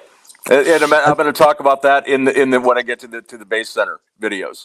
I'm gonna start right at the origin story and how that whole thing came together, right? Yeah. And there's some really cool history there, no doubt about it. If you need anything, if you've seen anything in that video I did with Barry, if there's anything you need, let me know and I'll just send it over to you. So if there's any images or bits and pieces in there, I can source that for you. It's not what makes you think I haven't nicked all the information already? Well, you may well have done, but if you saw like where I did the product listings as they were in the magazine, if you want any scans of those, so you can do your own thing, just tell me and I'll stick the scanner on, put the mags in, and away we go. I appreciate that. But there, I mean, literally, I went through every copy of Guitarist and Bassist I had, and there were Bass Center adverts in every single issue. All different. None of them were the same. And you probably saw, where's that? Here we go. So I still have 3 of these. Which are fantastic. Yeah. They were the 3, you literally would walk in the Bass Center and there'd be a pile of them. So they've got like prices and offers they were doing, and you get that, and look at that for a list of basses. All for sale. Yeah, very impressive. And then you look at the prices and you cry into your beer. Let's just have a look, see what we can come up with that's particularly outrageous. There's got to be a wall on here. Okay, get ready, Leo. I did do this once before, but we'll do it again. An Alembic Orion. What we got here? Californian Walnut. 12.95. Crazy. A Fender. What are we going for there? Let's get a nice early one, shall we? Fender Jazz. So that's 70. Oh no, here we go. Fender P bass 64 Fiesta Red. What year was this? I think He used to put the months on here. Right, so it's got to be 99 2000. So Fiesta Red P bass, 1,400 quid. Obscene. You'd be looking money. at 10 grand now. Let's have a look. Here we go. The alembic section. This will be entertaining reading. There's a wall section as well. Hold on. Alembic Series 2. So at the moment, here in December 2025, a Series 2 alembic with no additions, base spec without going through distributor or retailer discounts. It's $45,000. So in 1999, 2000, a Series 2 4 quilted maple, $4,000. A Stanley Clark 4 Cocobolo, 3,100. A Series 1 4 Bacati, I don't know how to pronounce that word, 1,500 quid. It's just filthy stuff. Let's find a wall, shall we? That'll really. Oh, well, here we go. Status. There's a status section here. Status Stealth 4-string, 1,099. Stealth 5, 1,200. Stealth 6, 1,300 quid. Empathy 6-string, £1,400. Let's have a look here. Fender Jaco Pastorius tribute bass, $2,000. Crazy times. Oh, here we go. Wall. Here we go. Custom Walnut Mark II, 1,000 quid. And that, what year was this, Mike? 99 to 2000. Winter 99. So more than likely, that Jaco bass, the Jaco bass was probably one of the ones that we had commissioned from the Bass Center in LA with the Fender Custom Shop, because the last few, I believe were put on a container when the LA shop closed up in, I think it was January of '97, and were sent over to England. So more than likely, that's one of who knows how many that made it into the UK. There we are. Scary prices. You look at it now and you think everything's overinflated-ish. Stuff from that time, especially secondhand. Again, what I was saying earlier, if you hold on to certain things long enough, you end up with cash in your pocket. We've got tons of messages here. I'm going to try and rattle through these as quick as I can. We got to Nitro Poly, didn't we? There we are. Right. Richard discussing that. James Howard, good to see you. No such thing as too many basses. You're small fry with only 6. But there's 6 good ones, James. That's the difference. Keith, your birthday was on Monday. Well, I'll say happy birthday again to you. We want Andy. Andy, hold on. Mr. Stratford sent me a message. Hold on. He said, let's have a look here. He won't be around tonight. He's also in the process of selling his GB Spitfire for those interested. So no, he won't be with us this evening, I'm afraid. Sorry about that. You'll have to wait till next week. There's the pink bass man. He's there lurking in the shadows. Good to see you. Right, your busy day. I presume you're too busy to come on here by video. If you want to come on here, just send me an email and I'll send you the link. There's Jamie. Martin Fry. Martin Fay. I was reading that too quick. Sorry, mate. Good to see you, Martin. Hope you're well over in Dublin. Rich, busy is one thing, but is he pink and bassy? Well, we know that, don't we? Much like his bass straps. Yes, indeed. New record beginning. Oh, very good. He's very manly, I can assure you. Westfort tattoo. No. Show him, Leo. Show Jamie. I showed him. Oh, you've showed him, right? Very good. Stacey's in the house. Fabulous. Let's have a look. Where's his wig? Yeah, that's incoming. Martin saying hello. Molly Sugden wig for the man. Yeah, right. Same time as your walnut graphite jazz. What's the news on that? Last you told me, I think the necks were going back to be refinished. Is that correct? The necks went back to be remade. They've been remade. I was sent an actual video of it. Right. All good. That was about 20-something of November. Nothing since. So might be still in transit then. Yeah. Possibly, yeah. New Year for that, I think. Gaz, good to see you. My strings arrived today from Bax, so 30 sets of 5-string Warwick strings. Very good.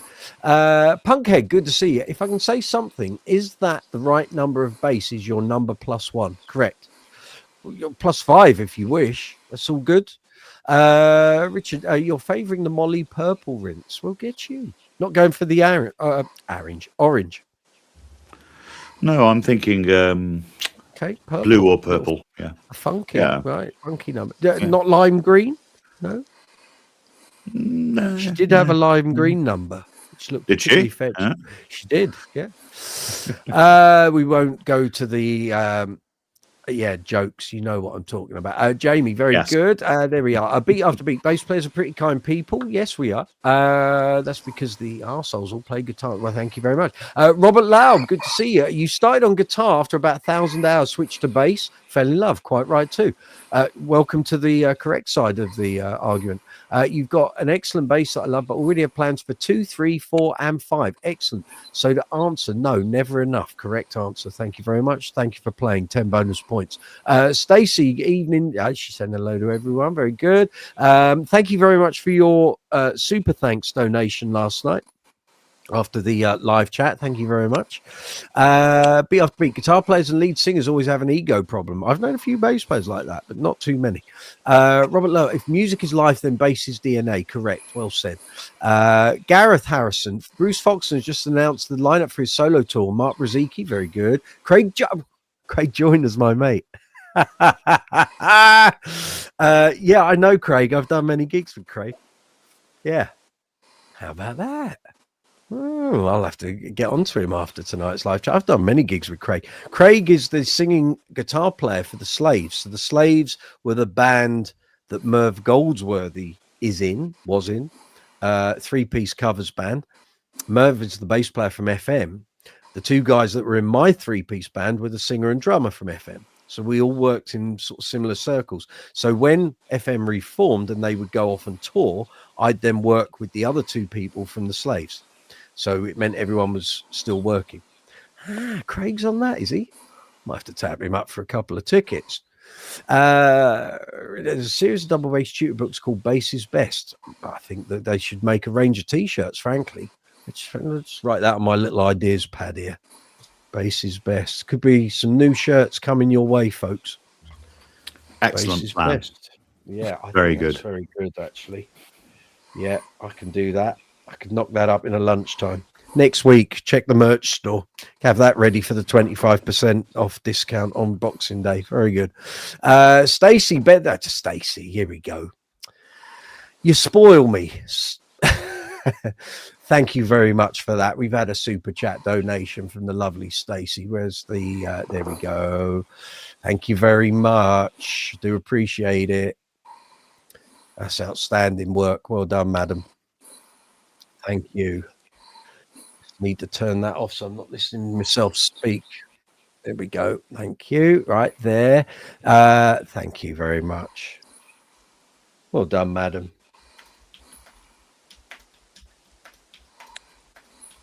Thank you. Means a lot. Thank you. Don't forget, folks, please give the live chat a thumbs up. Very, very important. Also, before I forget, and I nearly did, we are approaching, I said probably about 6 to 8 weeks ago, I said, if we really put our foot down, I might hit 5,000 subscribers before the end of the year. Well, we're 13 away. Subscriber numbers have rocketed in recent weeks. So thank you. If you're a new subscriber, welcome. Thank you for joining the bus. I hope you find some content on here that you find really useful and informative. 13 subscribers away from 5,000. Can't believe it. So thank you very much. We're probably going to hit that before New Year. So if you're a new subscriber, thank you. And also thank you to everyone watching the shorts and commenting over the past 2 weeks. It means a lot. Been huge growth on the channel. So for those who are regular here, I said at the time, it took 5 years and 1 month to hit 1 million views. We've done over 200,000 views in 3 months. So we're on the right track. So thank you very much, everyone, for getting involved, joining in on the live chats, making the videos a success. So thank you very much. Stacey, bet the beginners were hoping to run into a legend. Well, maybe they do. I used to go in the bass center in Wapping and not know who the hell was going to be there. Met some friends for life in there who turned out to be name players. So it's all good. James, love the bass center in Wapping. Spent many a happy hour just noodling with basses I could never afford. Exactly that. And then you realize the things that cost a fortune aren't necessarily what you wanted anyway. No judgment, just play and enjoy. Then went and blew a ton of money on trace kit. There you go, which would now pop your back out, of course. And there's Stacey's super chat, so thank you very much. If anyone wants to join in with us, us four musketeers, you can come live on screen. Email is running on the ticker at the top of the screen. Email me at brooksyspacecorner@gmail.com. I'll then send you an invite. You click on the link in the invite and you come live on screen. Bass History Lane. It is tonight. It's good. It's good. It is good. So any questions, young Chris, on YouTube and bass and things that you might have ideas for? Anything you want to run past? Jerry Blair, good to see you. Oh, goodness. Well, again, okay. While you're thinking, I'll just reply to Jerry. How was the gig on Saturday with Uncle Funk? It was outstanding. It was outstanding. If you go onto my profile on Facebook, Jerry, not the Brooks' Bass Corner, but find the Mike Brooks profile. One of the posts I've done this week, there's only 2 or 3, you'll see a montage video clip.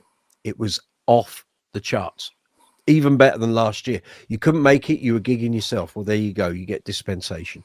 But it was a great gig. We had an absolute flyer of a gig. Rammed, it was. Absolutely rammed. Go for it, Chris. I'm quick. It's rapid fire tonight. That's no right. Pressure at all. No pressure. I'll tell you. Go. Yeah. So anything that's, regarding your channel, video production, hints and tips, I can. Well, again, I will be hitting you up about getting the where to actually contact YouTube to have the live chat, so I can get that freaking problem solved, right? Yep. And then move forward. Very much looking forward to the series on the Bass Center. Like I said, that will be coming up in 2026 because that would have been the 40th anniversary of when we opened the Bass Center in LA. Yep. So looking forward to that very much. And I'll tell you, it's been great to reconnect with so many of these guys that who were coworkers, years ago. And that's been an absolute blast, putting that together. So that's been fun. I'll tell you one thing that talk about a tone question. And I definitely know since we're involved, but one of my favorite bass tones ever, so to speak, was Magic by the Cars, right? Oh, yeah.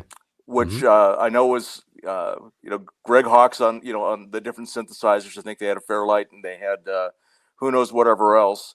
I was never able to confirm whether or not Ben Orr actually plays any bass on that particular track or not. I've seen some live footage where it was clearly just Greg Hawkes playing, the bump, that first part. I'm sure that Ben would join in on the live shows, right? But not necessarily for the recording. And then I'd also, doing some research, had heard that they actually had programmed a Linn drum, right? And I don't know, I imagine it was probably a bass drum or whatever to whatever note that they wanted to include. And that was all part of that killer tone.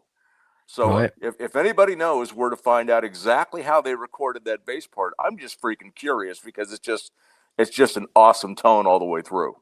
I think Jamie would probably have an inkling, Mr. Pink Bassman, if you're listening. Venture forth into the chat.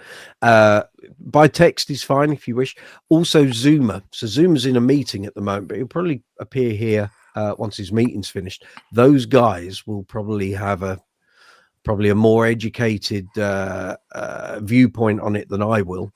I wasn't a huge Cars fan. It wasn't something that you know, they're the two big singles over here, and that was about it.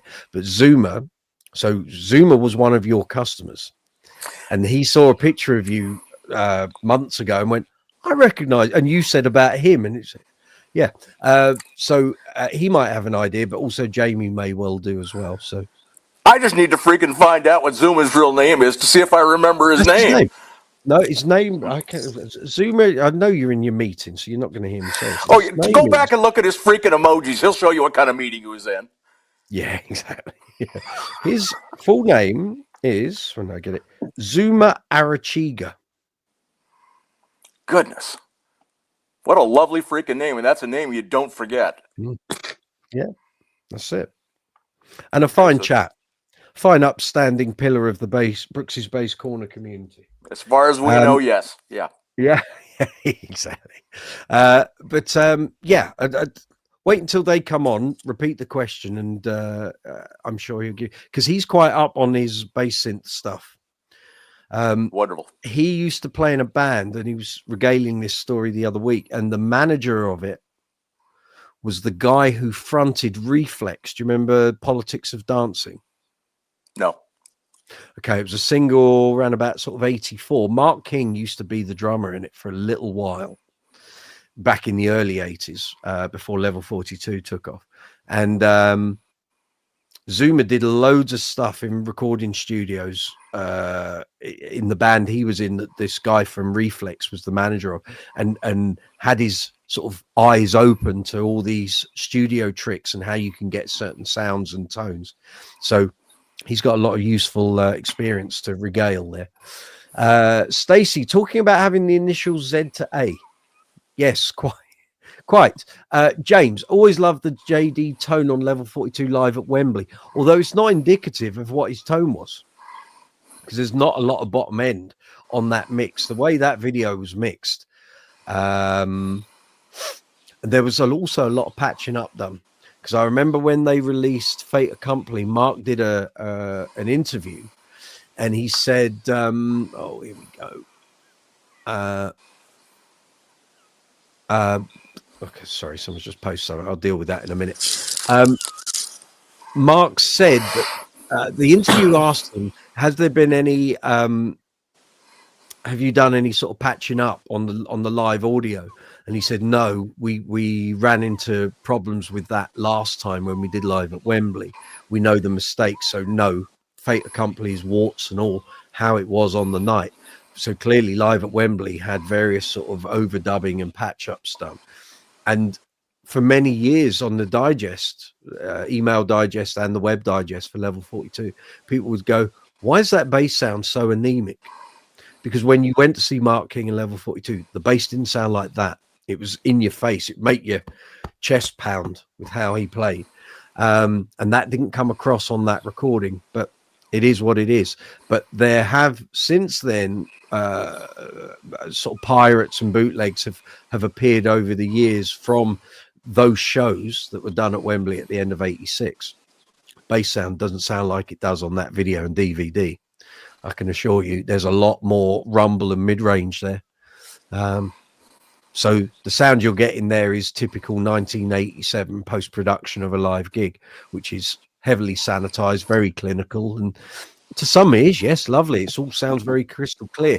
And then you go and see the band live and you go, "Hang on, that's not how it sounded when I watched it on the telly." Well, it won't, will it? Because that's not what it is. It's been mixed for a professional DVD broadcast as a sellable item. When you go and see it live, it's a different thing entirely, of course. Right, what is this? I can't even read the name. Bayuana Bayou. We're talking bass guitars. Your uncle is a musician. I think you mean musician. Who can be like a lip, but yeah, I know who you mean. In solo fingerstyle guitar and flute cover of the song "My Heart Will Go On." I think you're talking gibberish. We're talking bass guitars, my friend. If you want to enter the conversation, feel free. If you're going to post a load of old nonsense, yeah. Stacey, did G&L Bassists fly out the door in the LA store? That's yours, Chris. We actually didn't stock G&L. There you go. Yeah, we chose to really support Music Man, and you know, again, they took great care of us, and so we didn't feel the need, at least at that time, with what they were producing. Didn't really feel the need to actually add G&L. I know that, goodness. So I know, you know, they had completely missed the mark with their 5-string, right? And they were lovely basses. There's no doubt about it. We carried G&L at the store that I'd come from before I went to work with, you know, doing Trace and Status. And but it just at the time, we just didn't feel the need to really have another Music Man type bass, because the Music Man was, you know, definitely filling the bill, and every single one we got in was certainly flying out the door. There we go. The reason Stacey's asking, she just bought an L2000 as I did, and I just bought an LB100, which Nice. To my mind, I'm actually taking it out on gigs tomorrow, Friday and Saturday. I think it's the best P bass I've ever played in my life. I've watched your videos. Yeah, as a matter of fact, one of the guys who I worked with at the Bass Center, Ron Moreno, we worked together for a few years. He was head of sales or something for G&L for decades, I believe. Right. And he left when the writing was on the wall that that they were in trouble. He actually now works for Schecter. Right. Okay. Yeah. I mean, I'm not a huge. I mean, you get these guys who only play precisions. They know everything down to the actual the wood grain. Well, that won't sound good because that wood grain.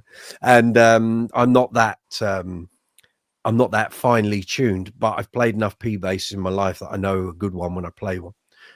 I picked this thing up, and within 2.5 minutes, I said to the guy in the store, "I'm buying this." So, you know, anyone else come in and look at it, forget it. It's not happening. It's coming with me today. And the L2000, I wish I'd bought one 30 years ago. Yeah. Frankly, I didn't know they were that good. But if you don't see them in stores, how do you try them? You know, and I went back through all the reviews I did for the mag, and I did four G&L reviews. But there was an ASAT and 3 tributes, which weren't indicative of what the full American instrument is. And yeah, so in my mind, I thought the tributes were very good. And I kept saying to myself, really should try the American instruments. But again, trying to always find them. You'd get some in guitar here in the UK, but not every time you went in. And it wasn't until I then went and thought, I need to go and buy one of these, and turned up at the guy's house to buy it. And it was like, oh my God, this bass is amazing. And now it's here, and there will be review and demo videos up on the channel over the next couple of weeks. So I'm very taken with them, I have to say. Who knew? Who knew? You find a good one, you don't argue with it, right? You buy it. That's it. But what's good for one person isn't always necessarily good for someone else. And I've always taken that approach with the reviews here on the channel and in the mags. I can say something's good or great or whatever, but that doesn't necessarily mean it's going to work for that bloke over there and that bloke over there. And what works for me, and what works for other people works for them. You're right, Leo. You're flagging a little there. Yeah, I'm just taking my bottle of water. Very good. Very good. You look like you were about to fall off your chair. Don't do that. Don't break the other one, for God's sake. Oh, no. James, that would explain why I can never get it. Oh, right. Yes, the Mark King tone. It's a very anodized version of Mark's tone that's on that. And as I say, it's all gone into post-production.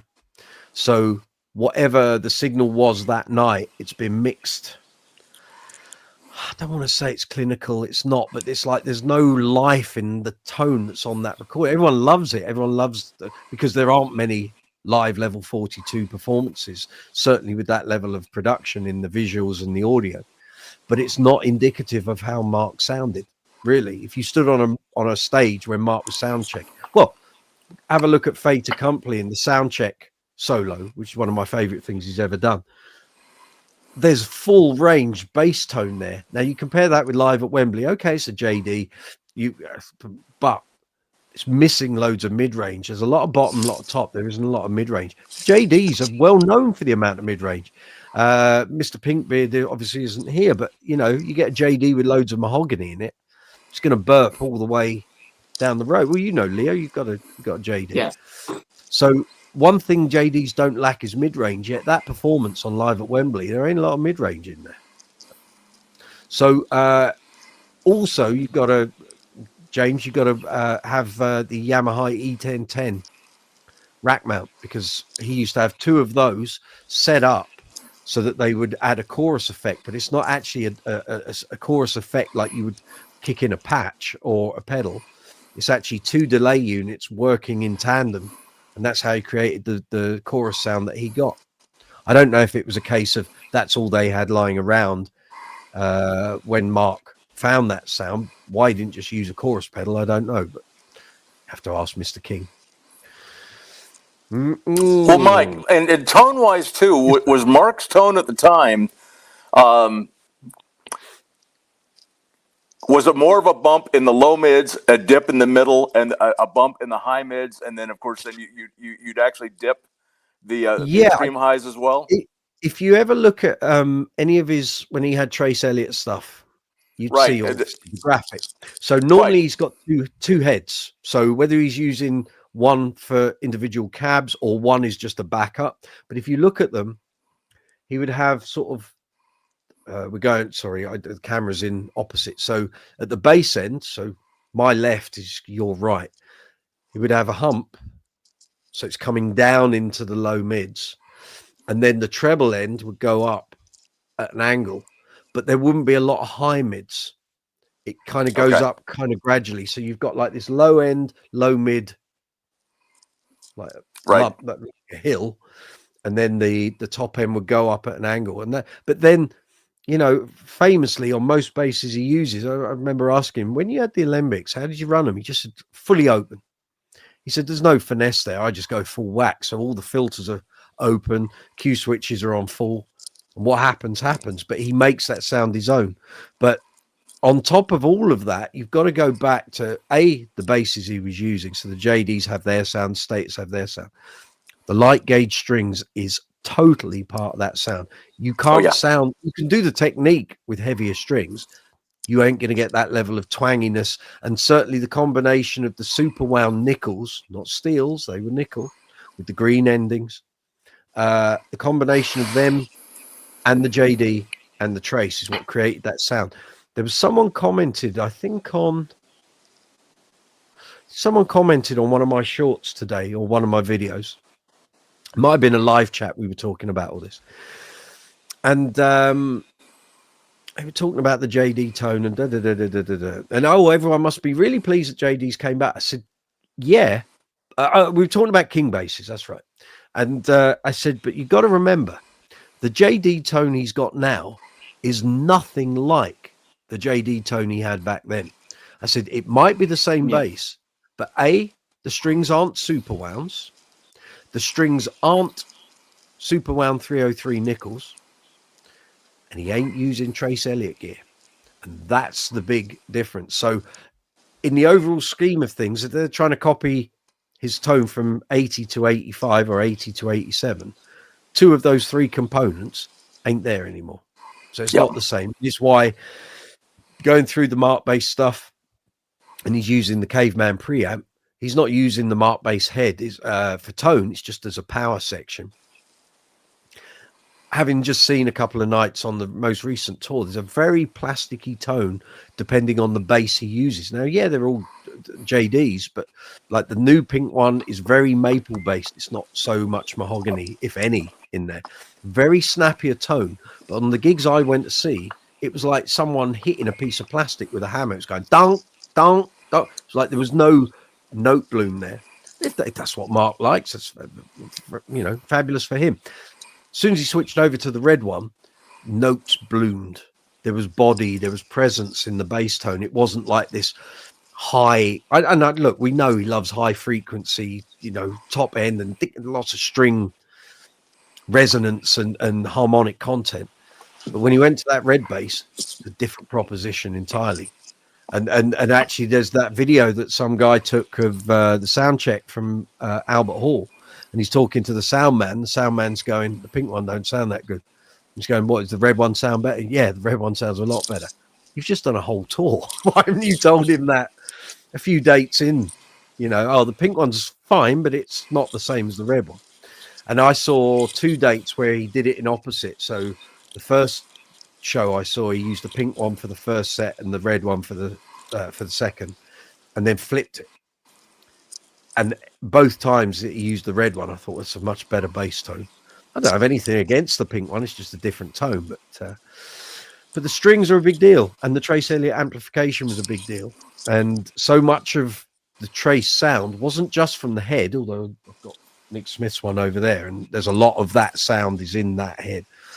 The cabinets were very, very different, and Neo cabs, with for all their wonderful benefits and the health benefits, and my back will attest to that. Trace Elliott cabs contributed so much to the tone if you ran through a Trace Elliott rig. They really did, because the construction, the parts, the actual, within the amplifier, they were using army grade parts when they were first designed. This stuff is meant to sustain nuclear war. Those original power sections were amazing. Exactly amazing. They would eat your freaking all those children. Elements contribute to that bass tone we hear. Now, if you sit Mark down on a chair and give him a bass, yes, he's going to sound like him because that's him. But you want that classic JD sound. You need those pieces of equipment and those strings, and it isn't going to be the same now. So, and that's why it's different, in my view, my humble opinion. And Lord knows, plenty of people have chased his tone for 45 years. and you get it. And then he goes and gets another bass and a different rig, and you start again, He'd never stuck to one thing for too long, put it that way. But that's, God, how many basses is he responsible for shifting? It's got to be in the hundreds of thousands, I'd say. Oh, yeah. Well, just like what Geddy Lee did, at least during our time with the wall. Yeah. Oh, my God. Exactly that. How many Americans knew what a wall was before Geddy Lee started playing one? Yeah, very true. They'd have seen Mick Karn from a distance, Percy Jones, maybe. Various sort of 80s pop bands picking them up, but there wasn't like a huge global player. I don't think. I could be wrong here. I might be talking. Yeah, I mean, we've got, Jason Newsted got his first Mark I, black with gold, just like Geddy's, like on the cover of the First Bass Player magazine. You got that from us. We got one to Amy Mann at Till Tuesday. Of course, Flea. Yep. The blue Mark II.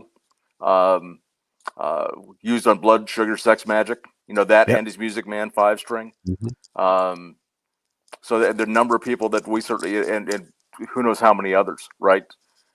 Started with that, and then of course, then it was 1991 when again Ron Marino found out about F basses, and then we were off to the races with freaking F basses. help putting them on the map in a big way. So warms my heart every time I watch one of the videos on Scott's bass lessons. Great, of course, every other time you see something, if it's going to be a boutique bass these days, it's typically an F bass. And so it was neat to be a part of the growth of that company, from Canada.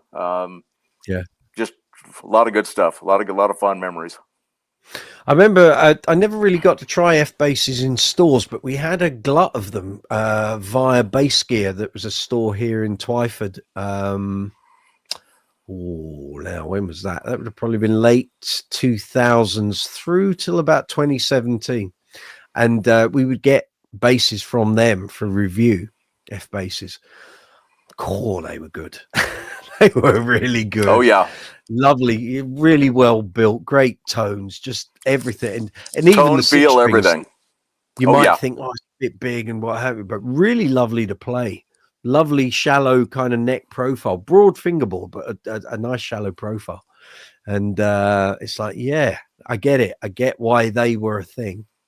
But again, they've kind of fallen off the radar a bit. Again, I think probably because Bass Gear aren't here pushing them. I don't even know if they've got a UK distributor anymore. But really impressive instruments. Got some messages here. James, that would explain why you can never get it. Kevin Allen, sorry, just joined. No, it's not possible to have too many basses, even if some aren't necessary. Correct answer. Well done, that man. Gareth Harrison, thoughts on Peavey reissuing the Super Festival amp? I saw that. You sent it to me, I think, Gaz. I did see that earlier today. James Howard, the difference between Watts and Trace Watts and Nate Watts, of course. Kevin Allen, wouldn't trade your 18-inch speakers. That said, I can't carry them to gigs on the train easily. No, you are right. Yeah, you wouldn't be allowed on the train. It wouldn't leave the station. Yeah. So brands that you recall from those heady days. I mean, what was the impressions of Kubicki when they kind of first landed? Because you'd have been at the forefront. That was 86. So the John Taylor thing had been the year before. Right. So we moved from Calabasas to Studio City in '88. Okay. Right. And when we moved to Studio City, I contacted Kubicki, talked to Phil, and Phil said, "Well, look, our dealer in town, really where you are, is James Tyler, of course, who used to be known for James Tyler guitars, right?" And he said, "Look, I'm fine with it, but we want to take care of them too. So go talk to James, and you let me know what he says." And luckily, James was really open to it because James was really just starting to launch his own brand, right, with the Super Strats, and things like that, which of course a lot of those were coming out of, Tyler, Anderson, Valley Arts, which was right down the street from us in Studio City.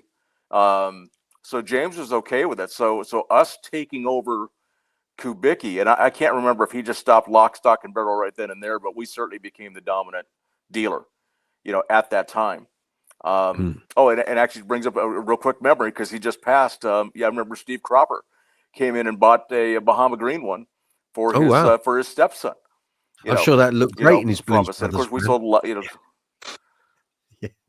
Exactly. That looked lovely. That. Yeah.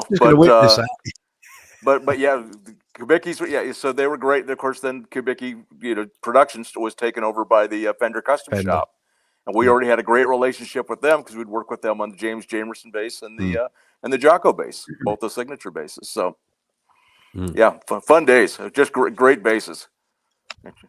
That's it. And did Alembic have a big? I think you probably would have ordered in direct from Alembic. Over here, let me think. It went that I think the Bass Center became distributor for Alembic here, and then for whatever reason, maybe it was a financial thing, the Bass Center relinquished it, and we ended up with a place here called the US or American Guitar Center that were based down in Sevenoaks, and they took it over. But I'm guessing for you in LA, you probably were placing orders with Alembic directly. Would that be right? We were. Yeah. We were. And one of our teachers who was on staff, who's just one of the most amazing slap and pop players out there, his name's Trevor Lindsay. And I met Trevor back in I've seen his YouTube stuff. Yeah, real early 80s. And Trevor, just a lovely, lovely guy. And Trevor is certainly one of their artists, and he's also been very involved with, I'm sure, designs of several of their different basses. They just launched an acoustic guitar called the Element, which first time they've ever done that. Trevor was very much involved in the design of that. So between his expertise, but and us just being fans of the gear, back then, because I know we were involved in the Europa. That actually, was kind of the brainchild of taking, probably the Elan or something like this. That and us doing some tweaking, right? And that's how the Europa was born. We certainly contributed heavily to that. Again, that was Ron Marino. My goodness, I mean, Ron says his fingerprints have a conversation with Ron. Oh yeah, well, and Ron says about 2 words, within an hour. Okay, but they're big words. They really are. It's just he's that kind of guy. Just one of the interesting guys that work for the store. But so back then we weren't doing a lot of Series 2, Series 1s. It was mostly Europas, Elans, probably Essences. Basically kind of more. Yeah, exactly. exactly. But yeah, great basses. Great basses. Okay. Kevin Allen, rather than the expensive brands like Alembic, the manufacturers I really miss are Washburn. They're still going. Shergold and Burns. Well, funnily enough, the Bass Center in Wapping was the distributor for Burns through the late 90s and through the 2000s, when they kind of had they re-emerged, if you like, and they were selling all those. Yeah, Washburn is still going. Shergold. Now, Shergold, I remember being in I don't even know what to call it, shopping mall, restaurant, when I was there, driving towards Spectre. And I was there with Barnes and Mullins and Brian Cleary from Barnes and Mullins, if you're out there, Brian. He was telling me about what things they had in the pipeline. And there was talk, so this was 2014, that they were contemplating. So at that point, Trace Elliott was already part of Peavey, and he was outlining to me what their plans were, or what Peavey's plans were to do with Trace Elliott, because Barnes and Mullins had suddenly become the UK distributor for Peavey stuff. So he said, oh no, they've got the Trace brand. And then he said there's a possibility that Barnes and Mullins were looking at that time to potentially buy Wall. Apparently, so I don't want legal suits. I'm just going on the conversation I had at that time. There was potential, or if they weren't going to buy Wall, they were going to buy into the business and do a cheaper version of a Wall that would appeal to people that just couldn't afford the, $6, $7, $8 grand. But there was also talk. He said we would love to resurrect the Shergold brand. So that was 11 years ago. I haven't kind of kept up to date on that. Obviously, not doing the mag stuff. I'm not privy to what a lot of the manufacturers have done over the past 4 or 5 years and what they might do in the future. But yeah, that was a conversation. He said, yeah, we're looking at certain brands that maybe have fallen off the radar or that just stopped. The name, the trademark is still there. Can we resurrect those? So yeah, like I say, that was 11 years ago. Right. Bayana Bayou, Alec Bata. I've got no idea what that means. Skills technique game is really crazy. Uncle in the guitar fingerstyle. The cover of the song was previously taken down by management. I haven't got a clue what you're talking about, my man. I'm not even going to block you because I don't know if you know what you're saying. But anyway, on another note, Gaz, doesn't Peter Hook play Shergold? He does. He does. So it may well be. In fact, let me just have a little check here. Nothing if not investigative. And didn't Eastwood just come out with a copy of? They've been building stuff for him for a while. The 6-string. Shergold actually has a site at the moment. Yeah, ShergoldGuitars.com. Yeah. Here we go. Readers, right? Let's have a look at the contact details. Okay. Oh, I know the ones. Yes. Yes. Just they're kind of like the Heyman from the 70s. They do a short scale sort of a telecast.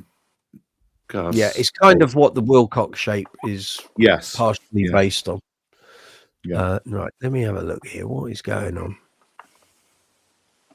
Telstar base. Yeah. Yeah, I don't know who is doing that, and I can't see. Here we go. What did I say? Copyright at the bottom of the website. Shergold Guitars, Barnes and Mullins Limited. So they clearly went through with it. There you go. There you go. So that conversation in a shopping mall restaurant on the way to see Stuart Spector is that. So yeah.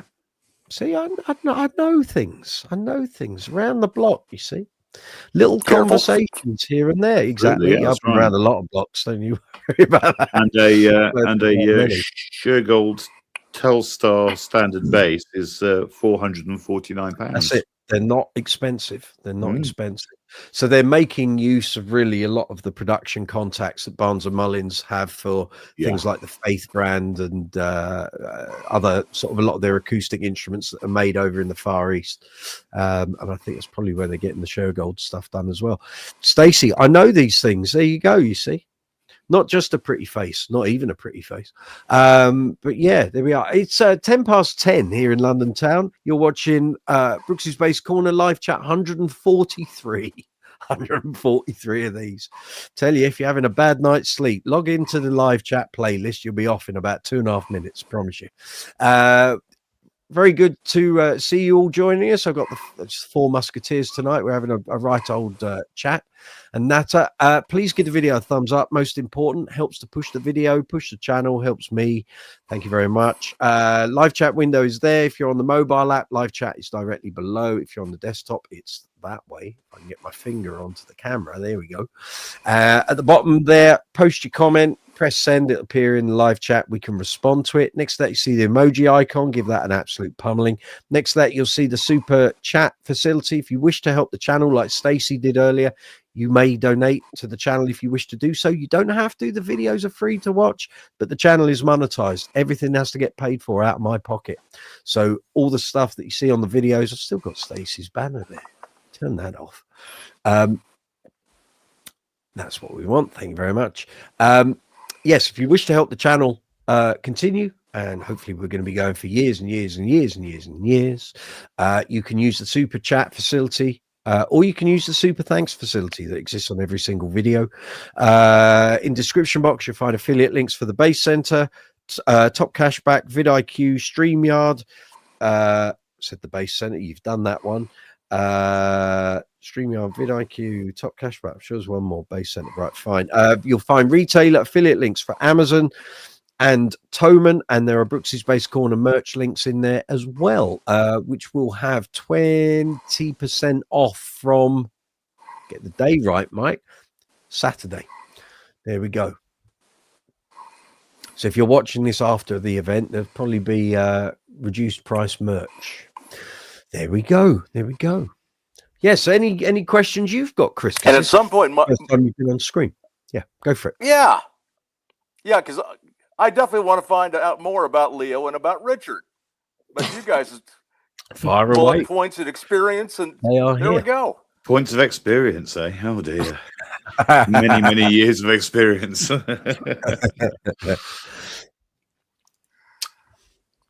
So And begin. Started life as a cellist at the age of 7. Still actually play it today. Play double bass. Richard, you're bringing some culture in here. There's no call for that kind of culture here. Okay. There is. It's fine. Okay. All right. Yeah. Generally been a string player for 48 years. Getting old now. So yeah. No, I don't know what you're talking about. Getting old. Yeah, what the hell's up with that? absolutely, yeah. And I actually, Depp, I actually play pro. I've played for the BBC for, can't think of his name now, The Voice, Russell Watson.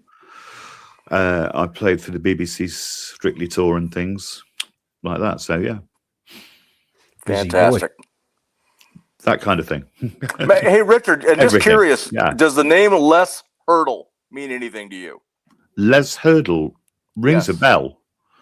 Yeah, Les was a studio player in England from, I think, 68 or 69 up until about 1980.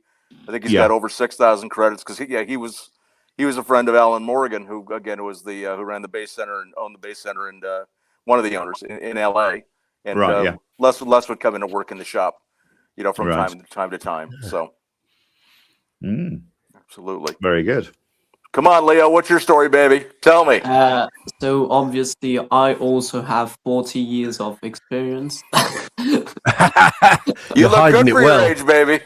Yeah, exactly. No, so I wanted to play trombone, which is quite far away from bass. after Could have been worse. It could have been accordion. yeah. I wanted to start. There's the always a violin. market. But I started on guitar. You guitar player, we don't like that. And after I like followed the trace of my dad, which I bass for now 50 years. So I've picked up the instrument and I really get on well with it, and it's been a blast. It's been like 4 years now, and yeah, great stuff. So I gig with, I have got one group which is like hard rock 70s and great stuff. I mean, and obviously I'm fan of Level 42. As you should be. Yes, I've got a couple of related Level 42 stuff. Very Very good. cool. Very cool. Excellent. But We've I just had can't a play super- now. Oh no. Yeah, he's got to rest up for a couple of weeks. Poor chap. I got Never my knows. MK500 Ashdown ahead, but I can't test it. Oh, never mind. Oh, I saw that. Yeah, did you buy the cabinet as well? I have the cab from my local music store, which is That's Oh, very closing, good. and Right. yeah, he puts it off the side for me, and I will buy it when they have the 40% like reduction off.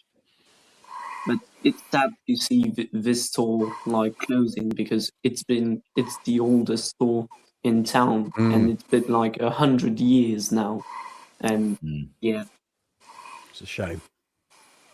yeah. It's a shame. It's happening It a is, lot. man. It's happening a lot. It's It been is. happening a lot Everywhere. over here as well. Mm. And I'm noticing it. We were talking earlier. Thank you, Scott, for the super chat. Bless your heart. Thank you for the support. Scott's fabulous. Every time he comes on a live chat, he's paying into the hat. We can eat this week, dear.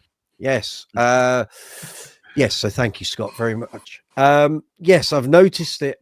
We were talking earlier about the lack of gigs at the moment, and things aren't great over here gigs wise.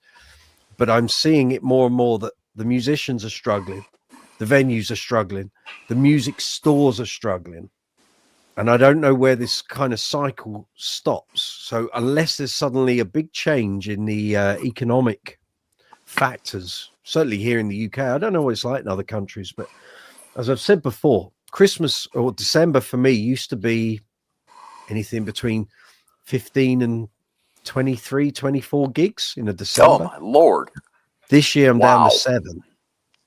Down to Yeah. 7. And I've been speaking to people today who've only got 3. Now they rely on their gigging is their income. They don't have a day job or anything else. But for some reason, the projects they work in and what have you, I understand that the projects I work in, Uncle Funk, we're a very expensive band. The Queen bands I play in, we're expensive bands. ABBA that I was playing with last night, we're expensive bands. We don't go out for £1,000 picking up cheap weddings and functions and what have you, or even like £500. We're like, multiples of 1,000. Yeah, Decide that's what right, number you want to pick. So we don't get all of that level of work. So not getting that, I don't get the filling gigs that you have between the big payers. You have that underlying sort of bread and butter work, which there's nothing derogatory about it. That paid my mortgage for best part of 20 years. But if that isn't there and you don't have the big payers, then what have you got left? And that's the struggle. And if the venues aren't having bands, and I know loads of venues are just saying, we're not having bands, too expensive at the moment, can't afford it. They haven't got enough people coming in to buy beer and food and what have you. Cost of beer, a pint of beer is like £8 here in London. It's craziness. Crazy money. Yeah. It is, but people don't have it. And I was talking to the window cleaner. Our window cleaner came around today. And he said, "Oh, how's things?" And so I said, "Well, I've had better Decembers." He said, "Well, what's it like?" I said, "Well, 7, 8 gigs this month." I said, "But the thing is, when I get past December the 20th, I've got no gigs till the end of April." He said, "So what are you going to do?" I said, "Well, I've got a few strings, sort of feathers to my bow here. Don't worry, I've got a few strings being pulled. You've got And Scott, you've actually- got Stacy. Come on, you're eating. Actually, I do have some news, but I can't tell anyone until after Friday. All will be revealed in good time. I don't know the on ins and tour outs. with Danny, aren't you? Danny.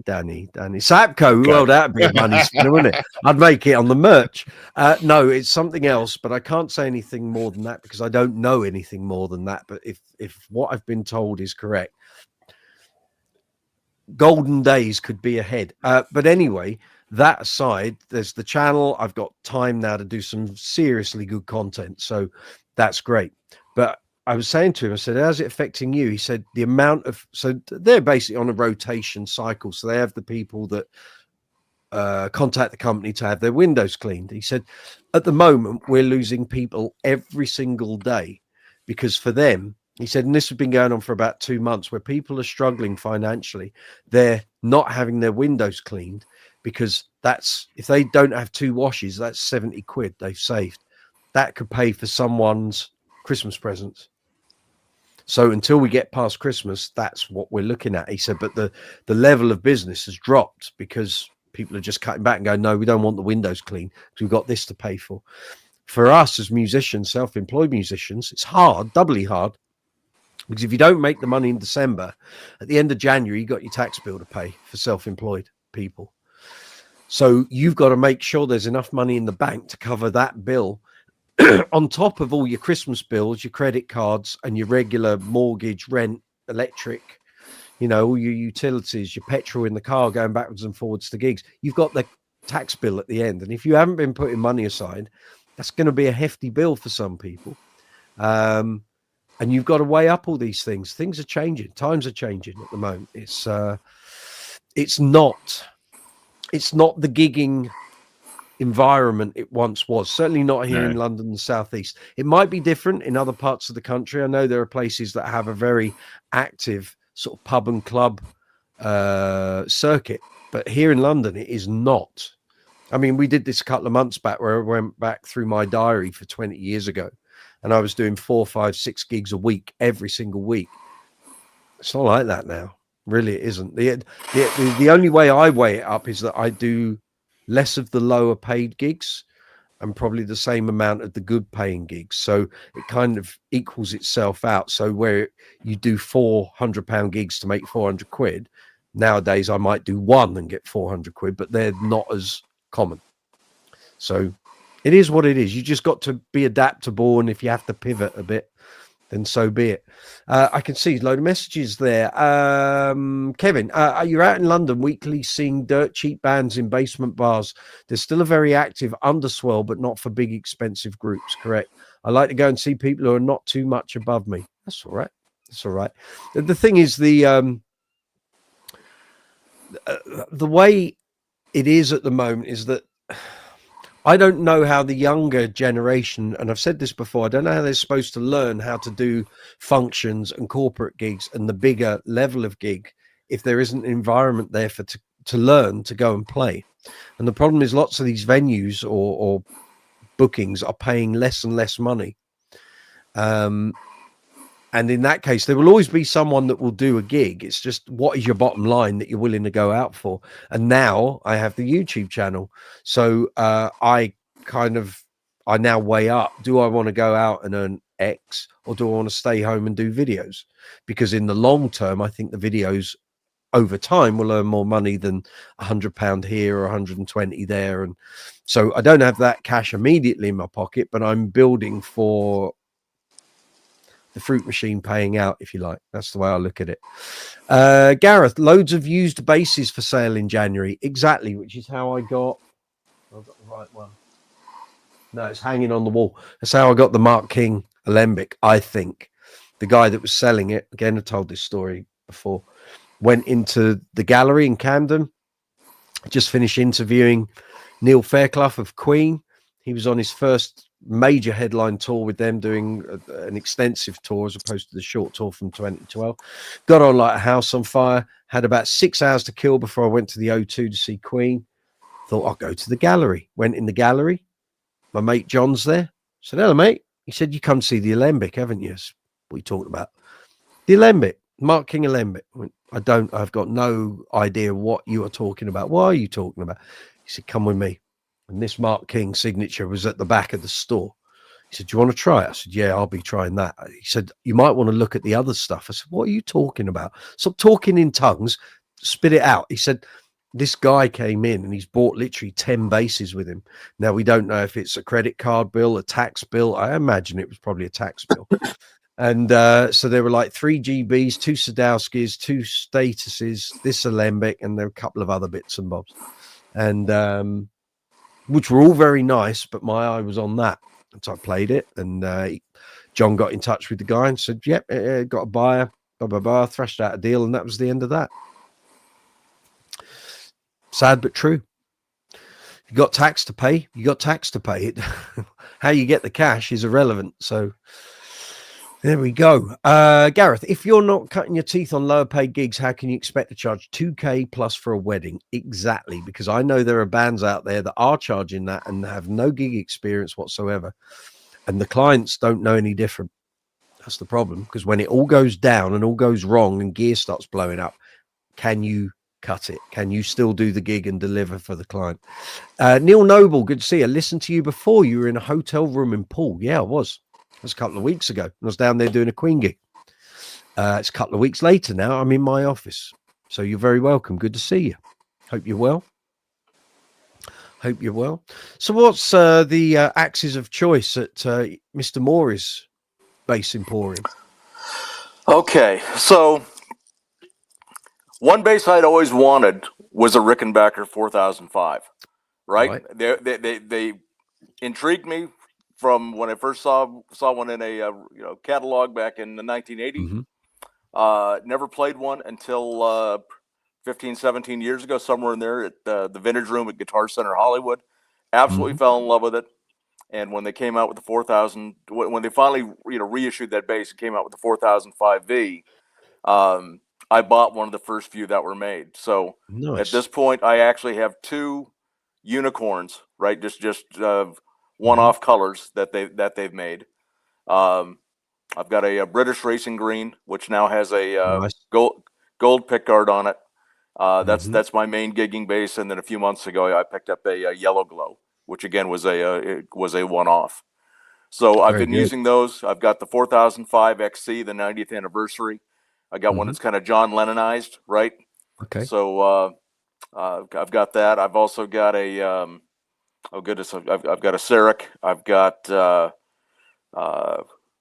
original or our second series of the Hamer Cruise bass that I helped co-design back from '95 when I was with Command. I was some different Fender basses, Fender Starcaster when they did that for 2 years, right? So I've got one of those from 2014, and then another bass which you see a little bit of in the video was my main gigging bass at the time, which is a refinished 64 jazz bass that had been loaded with the Seymour Duncan literally PJ pickups with the ones with the rocker switches. Yeah, like I've got on the Fender P Lite. Yeah. Yeah, I was one of the guinea pigs for that, and that's. Did you ever work out what those switches did? Because I have no freaking clue, Mike. I couldn't tell you. I can't hear any difference. I don't remember. I mean, the pickups are good. They sound really good, but I can sit there with headphones on, turning all the higher frequencies up, and you click those dip switches, like 3-way dip switch, and I can't hear any. It's like, really? Now, the reason I bought them was about 3 years. So I had those fitted onto that in 94. But the reason I went after them was because in the summer of 91, we used to have a band here in the UK, kind of like the Jacksons, called 5 Star. Okay. And I went into a place called Rock Bottom, which was in Croydon. First time I ever met Lee Pomeroy was in there. I bought my first bass combo from that place. And I just sort of ventured in there, and they had all of 5 Star's touring equipment. Again, the band had been liquidated and they had to sell all their gear to pay the tax bill. And they had what was back then was, a new bass, which was the Warwick Streamer Stage 1. So they'd been out for a couple of years, and it had a set of these Seymour Duncan with the switches on, and I played that bass, and those switches did loads of stuff. And I remember thinking, crikey, I can change the tone of this bass, never mind the tone controls. With these switches, it sounds like I've got 3 different basses here. Amazing. I want some of them from a Fender. Will my Fender P Lite suddenly become like a whole different bass? And so I held in my head for like 3 years. When you get some money in your pocket, you're going to get a set of those pickups, put them in the Fender. I bought a set at rock bottom. I said, I want the same pickups as are in that bass. The guy installed it, and I could never hear the difference. But the pickups were great, but I just couldn't hear the tone. It's like, have you wired this right? Are these switches actually doing anything? Because I'm not hearing. And here we are, 31 years later, I still don't hear any difference. So it's like, well, there we go. I couldn't tell you. I started having that bass autographed when we launched we held the public launch party for Standing in the Shadows of Motown, the book. Back in 1989. So that bass now has probably close to 100 autographs on it, something like that. So I haven't played that. Yep. Yeah, baby. The Bass Bible. We were talking about this last week. The book that Andy didn't use his affiliate link to buy, idiot, until I retold him, cancel your order, use the affiliate. That's why I gave you the affiliate link.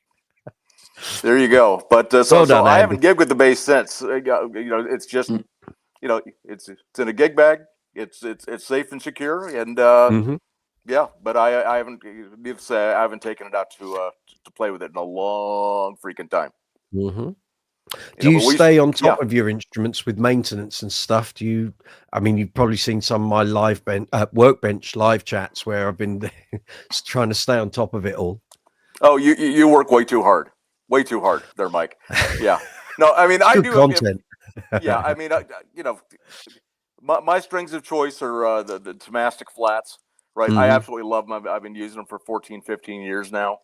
So anything that I'm gigging with, I make sure it's got those strings, and then I'll do my own setups. But I don't do any fret work or fret dressing or anything like that. So I just hope that I buy well to begin with, But I've probably got a lot of things that are sitting in the closet that I need to pull out and show a little love to, just to make sure that don't fall into and make sure it's still there. That's it. Don't fall into the trap that a friend of Jamie's did, where they put an old P bass under a bed, slackened off the strings, or slackened the flats off, pulled it out, started tuning it all up, and the headstock just went, oh my goodness. Yeah, because it had no tension on it. Yeah. It slackened off the truss rod, and it'd been stuck in a case under a bed. Went to play it, and the whole thing just went, where are we going here? I thought you were going to tell me that was the one that we've seen the photographs from a few years ago, which was a pre-CBS jazz bass that termites demolished. Oh no, that's another one. That's in my folder of funny bass photos. Yeah, the termites one's great. That Ibanez, and it's like a tea bag. It's like crazy. Oh, is that was it an Ibanez? Okay. All yeah. Right. Oh my goodness. That was that one. Funny. But yeah. But you just got, it's that time of year. I mean, it's crazy here at the moment. We've got 13, 14 degrees. It's the middle of December. I loaded out of my gig last night with no coat on.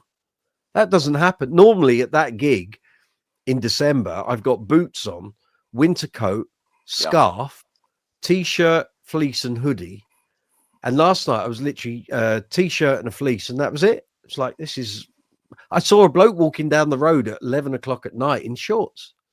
It's like it's middle of winter, but that all was the Richard. Instruments. Richard was probably last was. night. Yeah. He's a fine figure of a man. Yes, he is. But all the basses aren't doing their seasonal ping, ping, ping, ping, ping, which is what normally happens where I'm here working, quiet, and you start hearing all the necks and the strings changing in tension because the air pressure's changing and the temperature outside is different. And the humidity thing, but it's all good. And here I am. I mean, normally this time of year we'd been sort of fairly average humidity. We're on 55%, which is pretty good. In the middle of summer, when it's sultry, that'll be up around 75. So while it stays like this, these things aren't changing, which is great. Saves me a job. Saves me 45 jobs, frankly. Lorenzo, good to see you. You're online again, listening to my great musical corner. Well, bless your heart, man. Thank you very much. James, you're off as work tomorrow. Take care. You have a good week, my man. Thank you for your support. Good stuff. We'll see you next week, maybe. Yeah, It I've got is. to go also. You've got to go. You're flagging, aren't Yeah. you? I can tell. You got that wistful No, look. it's I've got school tomorrow, and You've it's the got big school. I day. remember those Y- days. Yeah, Long yeah, time ago. and that's why the not Sunday live chat do you want to do, or the weekend live chat is a The great Sundays one. are going to start from the new year, but there Yeah, might be a live chat this weekend. Well, I've got 3 gigs on the bounce now, so there might be some impromptu things while I'm out and about. But the possibility of doing one on Sunday, because my empathy is going to need a string change and a massive cleanup. So there might be a Sunday workbench live chat. Might do a preamble. That will be a test. See what the viewers are into on a yeah, Sunday. You see, we'll see. that's great. Keep following the channel. You'll see it if I'm going to do it. I'll put a Yes. note up about it. So, Have a good day at school tomorrow. Look after that wrist. yes, I'm not writing at school, so No, quite okay. right. Quite right. You take care. We'll see you soon, mate. Bye. Nice to meet you, Leo. Okay. Cheers, bye, Leo. bye. Bye. Cheers. And then he pops off. So yeah. So it's coming up. It's just gone 25 to 11. Brooksy's Bass Corner live chat 143 coming in from London town here in the UK. Hope you're all well. If you've got any questions, if you're watching, maybe you've never watched the live chat, maybe you've never been on the channel before, come on in. We're talking bass guitars, bass amps, bass effects, great bass players, strings, cases, gig bags, maintenance stuff, albums with great bass playing on. You want to talk bass? This is the place to do it. Come on in. Let's just get rid of that and we put that back. If you want to join us on the screen, we're down to 3 now. We can take up to 10, funnily enough. But if you want to join us, email me, brooksysbasscorner@gmail.com. Send me an email. I send you an invite. Click on the invite, come live to screen. That's how it works. All good. All good. So, It is indeed. It is. It's a regular Tuesday night affair. Apart from it's Wednesday. Exactly. We just shifted it a day. That's the Okay. third time today I've been caught out. Like, I was going, yeah, but it's Tuesday. No, it's. I think you'll find it's Wednesday. No, it's not. I've got live. Oh, I've moved it, haven't I? Yeah, Tuesday yesterday. But yes. So Stacey saying thank you to Westford. Very good. Very good. Nice. And guys, unfortunately, I'm going to have to bail as well. That's all right. No problem. I just Thank you for realized joining I've us. got errands to still run this afternoon. I'm just having so much time. I can't believe how fast the time has It gone. does. It My flies. gosh. It flies. It really does. Well, thank you Thank very much for your time and trouble. Thanks for coming on. Thank you, Yeah. guys. Thanks for Thank you providing the indeed. forum, Mike. Thank you, Pleasure. Richard. We'll speak soon. Pleasure. All right. Take care, guys. Take care, my man. See you All again. the best. Bye-bye. Bye-bye. A couple of questions here. Neil Noble, you particularly like Phil Lesh. Very good. How good was he? He was exceptional. He was a bit of a trailblazer, frankly. Mike, you told me about alembic bass. Yes. What would you like to know about alembics? I've got 3 here. Yeah. And ask away, Neil. As soon as you put the questions up, we'll reply to them. Kev Allen, was there a bassist or 2 who inspired you to start? Yeah. Yours were Nick Potter of Van de Graaff Generator. Very good. Good choice. And Yannick Top of Magma. Wowzers. Okay. Yeah, for me, it was a tale of 2 Johns. So it's John Deacon, Queen, John Taylor of Duran Duran. Mark King came a bit further down the line. Billy Sheehan came a bit further down the line. Marcus Miller a bit further down the line. Bernard Edwards was always there. So I was always listening to bass stuff because I grew up in a time when disco was very prevalent and soul and all of that. My mum had the radio on literally 24 hours a day. And I would go to bed at night and I'd be hearing the radio. I'd be hearing all the songs, hearing all the disco stuff. I'd hear Chic all the time, Earth, Wind and Fire, all the Bee Gees stuff from Saturday Night Fever. So I was hearing all that. I was already a fan of Queen, even as a young kid. I remember Killer Queen. It was like a nugget in my brain. I always knew that song when it came on the radio. So I was very aware of Queen. But we had so much music going on. And back then, Richard will attest to this, there was so much music on TV. Literally everywhere. There were so many programs where you'd see performers performing in the latest songs, and you Top the Pops and all the kids programs had, you know, Crackerjack and all of that sort of thing. And we don't have any of that now, really. No. There's none of that. And the bands and the music setup is very different. So yeah, that was it for me. But John Deacon and John Taylor were my two big, and Bernard Edwards and probably Vadim White as well, I guess, because Earth, Wind and Fire in the late 70s were on fire. And they had they had such a run of big hits that they were on the radio all the time. But you, Rich? I'd probably Mr. Edwards, I'd imagine. Rhino, yes. Yeah. Yes, huge. And Mr. Lancaster. Before that, Lancaster, that's right, yeah. Mark King. Old Fluff. Yeah. And then later on, Marcus Miller, Victor Wooten, Tal. Yeah.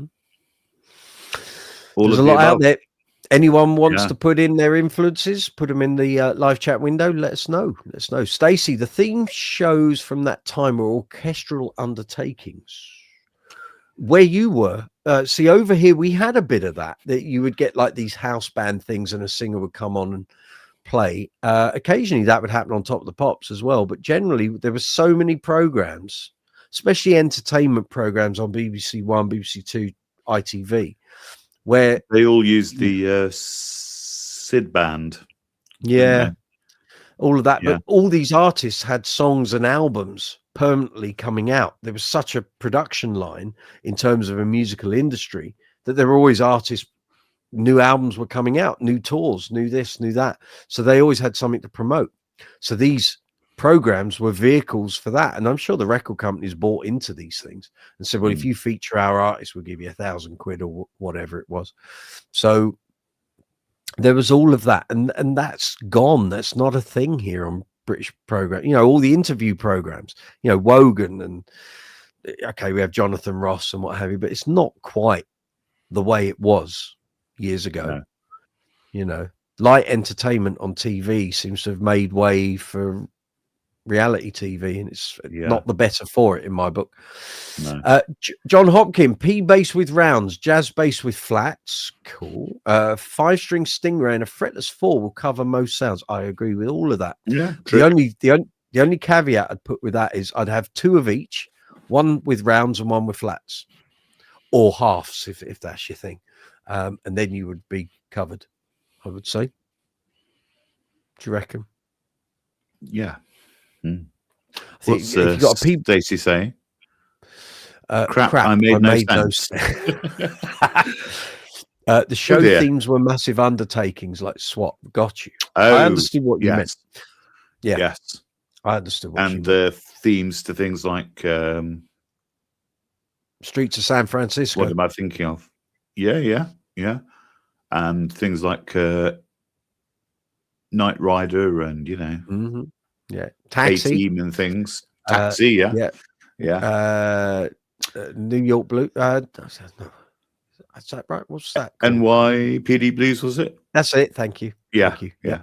Sean, thank you very much. $5 super sticker. Bless your heart. Thank you. Well done, sir. Bless you. Extremely kind. Thank you. Let's do that. Very kind. And a super chap, a fine fellow. I've always said this. That's good. I think there's can I do a thumbs up there? I can't do anything with super stickers, as lovely as they are. Keep sending them, folks. They're quite wonderful, but there's nothing for me to give a thumbs up or a response to. But that's all cool. Thank you very much. Really appreciate that. Thank you, Sean. Bless your heart. Excellent stuff.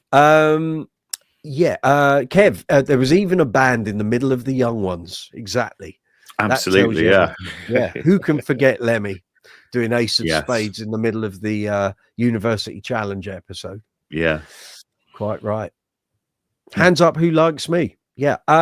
It's some guy. Hoyt, good to see you. You've enjoyed Later with Jules Holland here for a number of years. Very cool. Well, Dave Swift has attended these live chats on occasion. He doesn't do it very often because he's a very busy chap. But yeah, he did. He was here on a live chat about 3 years ago on the same night that Neil Fairclough was. Bless him. Stacey, Barney Miller theme song. There you go. All of that. Yeah. All of that sort of stuff. But yeah, this is just a different. It's a different environment now, and like I say, I'm sure I'm not wrong in saying this. There's probably more musicians now in the UK than there has ever been, because the colleges are ramping out pupils. I was talking to someone about this. What was this on? Oh, this was a reply to someone's video. I'm trying to think, what was it on? It wasn't Rick Beato, it was something else. I put a reply. Oh no, I know what it was. I posted up this morning on Facebook on my own profile in the Brooks's Bass Corner and said, this is the state of the industry at the moment. In fact, let me just find that, because I think some of you would really enjoy it. Let me just put the link in the window. It was on Richard Marx's Stories to Tell podcast, and he's talking to a guy I've never heard of. Hang on. Stories to Tell, Richard Marx. And it came up early this morning. Where is it? I want the latest one. It appeared in my feed this morning. I was like, oh, we'll watch this. Right. Okay, it's not listing it there. So let me go to that channel and we'll go on the most recent video. Should be a good start. Well done, Michael.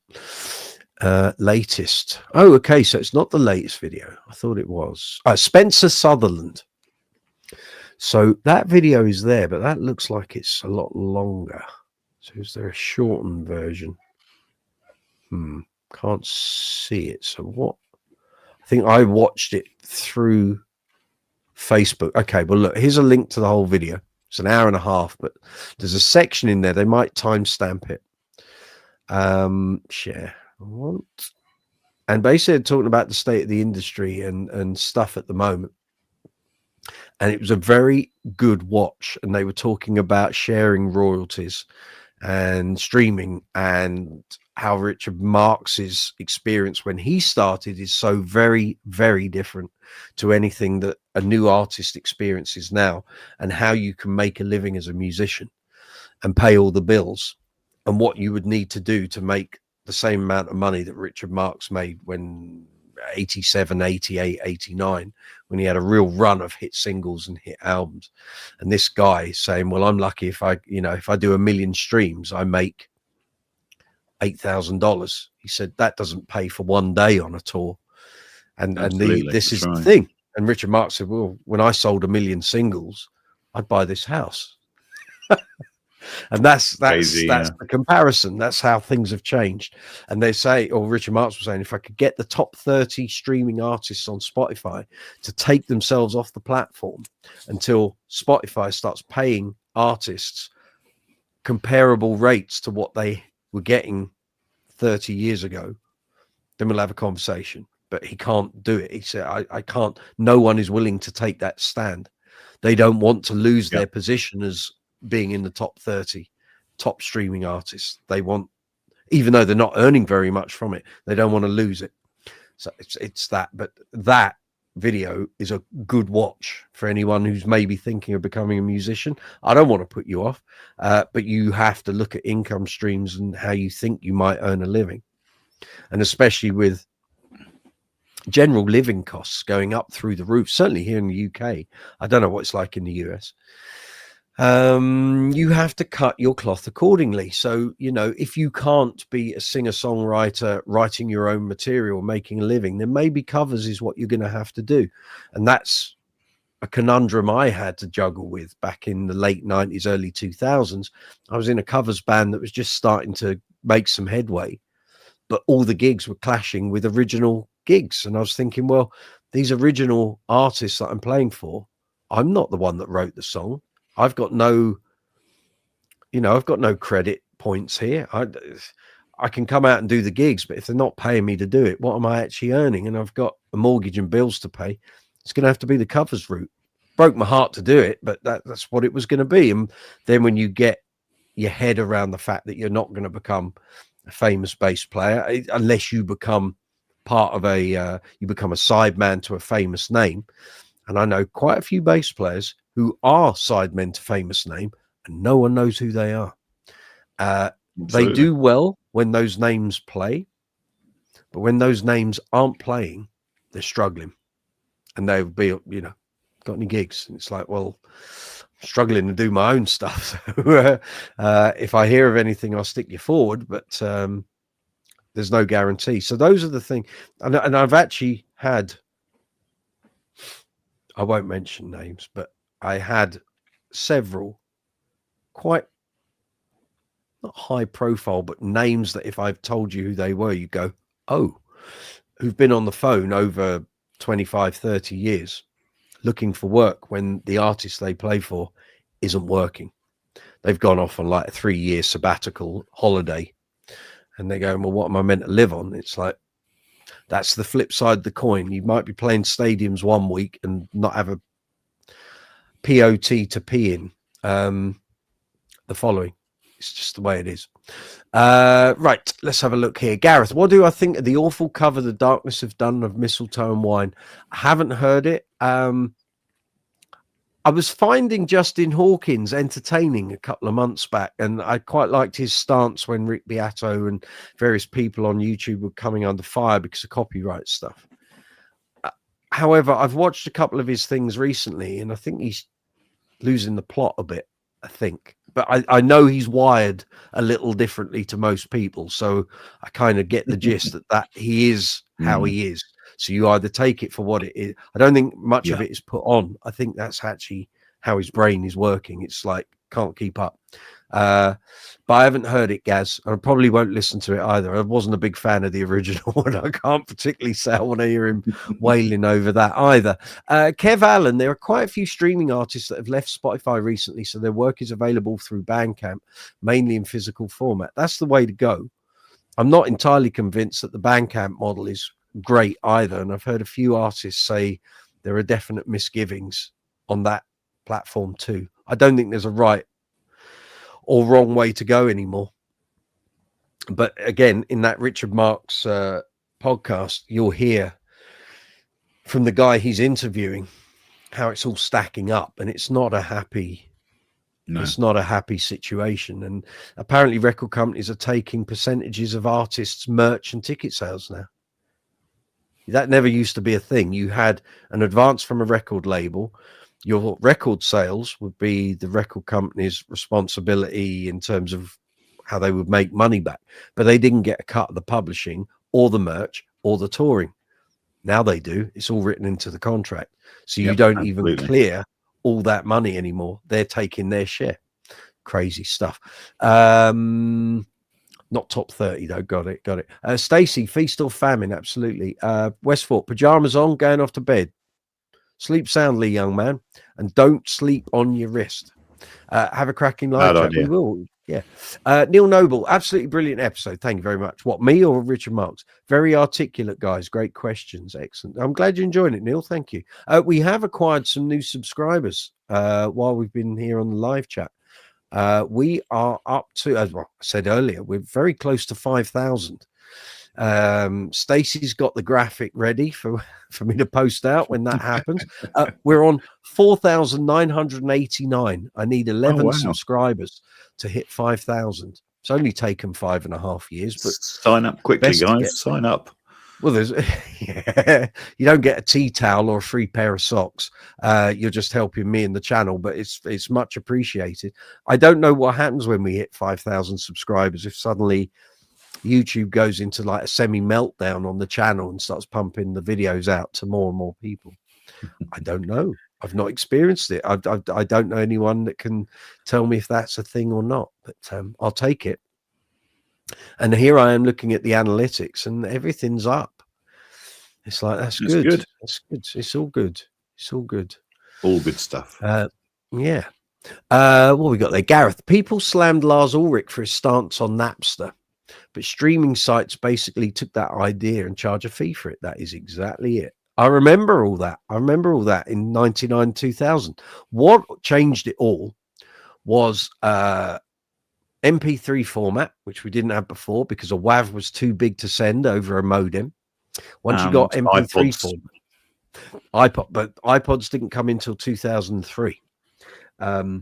True. It was the MP3 change because no one would send WAVs over a modem internet link. It was too much. Dial up, 50 meg. It would take you 6 hours to do it, and it would cost you a fortune. MP3 format, then Napster, then broadband. Those are the three things that changed, and then iPod at the bottom of it, and that's sales gone. That was when CDs started appearing in supermarkets, so they could try and shift more units, and it was a downward spiral from there, really. sadly. Mm. I can say those things from a position of authority because I lived through it and I saw it happen. And I was just actually the other angle of it was in our covers band. 2 of the guys were from a name band. They were from FM. So they had albums that were out there, and suddenly they were seeing things change in terms of the amount of money they'd get for sales and streams. And I remember the drummer seriously cutting up rough that people were able now to download their tracks for free. Yeah. And then came CD burners, and he got the serious hump that people might be copying his albums. Yeah, his whole CD collection was based on him burning CDs. He would go to the library and take out all these CDs and copy them, and then take them back. And I was like, yeah, you can't have it both ways. You That's can't have, and he would slightly hypocritical. Yeah, he would go and buy a CD from a shop, burn it into MP3, and take the CD back and get his money back. I thought this is an interesting conversation, and there is no answer to this, but clearly he justified it in his own mind. Scott, you just had your son subscribe. Well done, son. Hero status. That's right. That's one more closer and one more bass player. Correct. Thank you. Super stuff. There will be more. Here we go. I'm 10 away. 10 from 10 to 5,000. I didn't think we'd do that this year. I have to say, when we came out the back end of August, I thought you're not going to hit that. But this past 6 or 7 weeks, the subscriber numbers have gone loopy. So thank you very much. If you've subscribed today, this week, this month, this year, well done, folks. Super stuff. Super stuff. Yeah. So more shorts tomorrow. More of the remix shorts. What's going on? Oh, once I get the gigs out of the way this week, next week I've got a fairly clear week apart from Wednesday and Saturday. So new content. The long form content has been on hiatus for about 2 months, since October, I think. It's just trying to get everything done. But in that time, I've done a load of filming. Now it's editing time. So Monday, Tuesday, Thursday, Friday next week. Lots of editing going on. So if you message me and you don't get a reply quickly, you'll know why. I'm sat here trying to edit like a dervish, but it'll all be good. So what you got coming up this week? Got any gigs, Rich? I'm actually playing locally, would you believe? Nice. Good start. Possibly the closest gig ever, 300 yards away. I like that. That's good. Yeah. That's good. No excuse for being late. Absolutely, yeah. And I've actually bought a trolley which actually folds up to about that big. That's what you want. Then it pulls out to 1.25 meters. Excellent. Huge thing, yeah. What does it take weight-wise? 150 kilos. Oh, you'll probably get one Trace Elliott cab on there. I'd say that's probably going to go on there. One of Kev's 1x18. Yeah. You probably find it will make the wheels melt. Yeah, that's right. Yeah. Yeah. So. That's it. Good. I've got Oasis tomorrow in Leatherhead. Nice. I've got Decades of Dance corporate in Essex Friday. And then we've got Uncle Funk's Disco Inferno at the Spotlight in Here we go. Hoddesdon. Okay. Hoddesdon. Where's that one? I have that's in Hertfordshire at the Spotlight. All right, okay. Yeah. We played there about 3 years ago. So they had a panto on there, and for some reason they pulled the panto, so they were putting in various bands for the Christmas weekends, and they gave us a shout and said, "Do you want to come and play?" I'm like, "Yeah." So it should be fun. Looking forward to it. It's a big, wide stage. So it looks great when you've got 10 of us, 9, I think, this week. So it's good. There's plenty of room to move around. So it's all very nice. Kev Allen, quite a few young bands are doing runs of 500 color vinyl. Yeah. Signed copies of their first few albums if you want to support them. Correct. Good. You have to look at all these streams. It's hard going, but If you're going to make it work, you've got to do all this stuff. Lazy bands now won't get very far. That's right. Really. Not that bands have always been lazy, but you've got to seriously get your backside off the chair and look at all these ways to bring money in. YouTube channel is one of those. It's a passive income once you get it up and running, and you can build your support base and basically use it as a promotional tool as well as everything else. Sell all your merch through it. Attach your merch store to your YouTube channel. Off you go. It works. Oh, it works. Very good. I can't see that window because the camera's in the way. What's going on? Right, okay. Just flicking through, checking everything's right. Stream health is good. That's all good. We are bang on 11 o'clock. We'll do another 10 minutes or so, and then we'll wrap it up for the evening. But it's been good. For those who follow football, Real Madrid lost to Man City. I'm expecting Alonso to be on his way. They were saying today that if he didn't win, chances are he was going to be out the door. So at Real Madrid, he's only been there 7 months. Give the guy a chance, hey? There we are. Those things happen. What were the other scores? If there's anything particularly prevalent or eye-catching there. Ajax beat Karabag 4-2. Copenhagen beat Villarreal 3-2. Athletic Bilbao 0-0 against Paris Saint-Germain. Okay. Bayer Leverkusen 2-2 with Newcastle. Benfica, it's one of them, isn't it? Get your teeth in, George, and then it'll all be right. Benfica beat Napoli 2-0, which is a surprise. Borussia Dortmund 2, Bodo Glimt 2. Oh, okay. Arsenal won 3-0 against Club Brugge, and Juventus beat Paphos 2-0. So it's all going on. All going on. Lovely. Apart from, I know nothing about anything that you said in the last 2 minutes. It's educational, Richard. You'll always learn something on here. Every day's a day at school. So I'm told. Something like that anyway, yeah. That's it, yeah. I thought that's what they said. Right, that's fine. That's all good. So if you've got any questions about bass guitars, bass amps, bass effect, Andy Stratford's there, isn't he? Catching the last 10 minutes. Are you coming on, or are you just going to sit there and watch? Because we can keep you entertained, that's for sure. Neil, Absolutely. Mike and Richard, thank you. Great chat. Pleasure. That's what we're here for. Very welcome. You got any questions, Neil? Fire away. If there's anything you think we might be able to give you an answer to. Anyone looking to buy a bass for either themselves or someone else over Christmas? I've got to get, how can I forget? I have to plug the Christmas video that's here on the channel, of course. The Christmas video?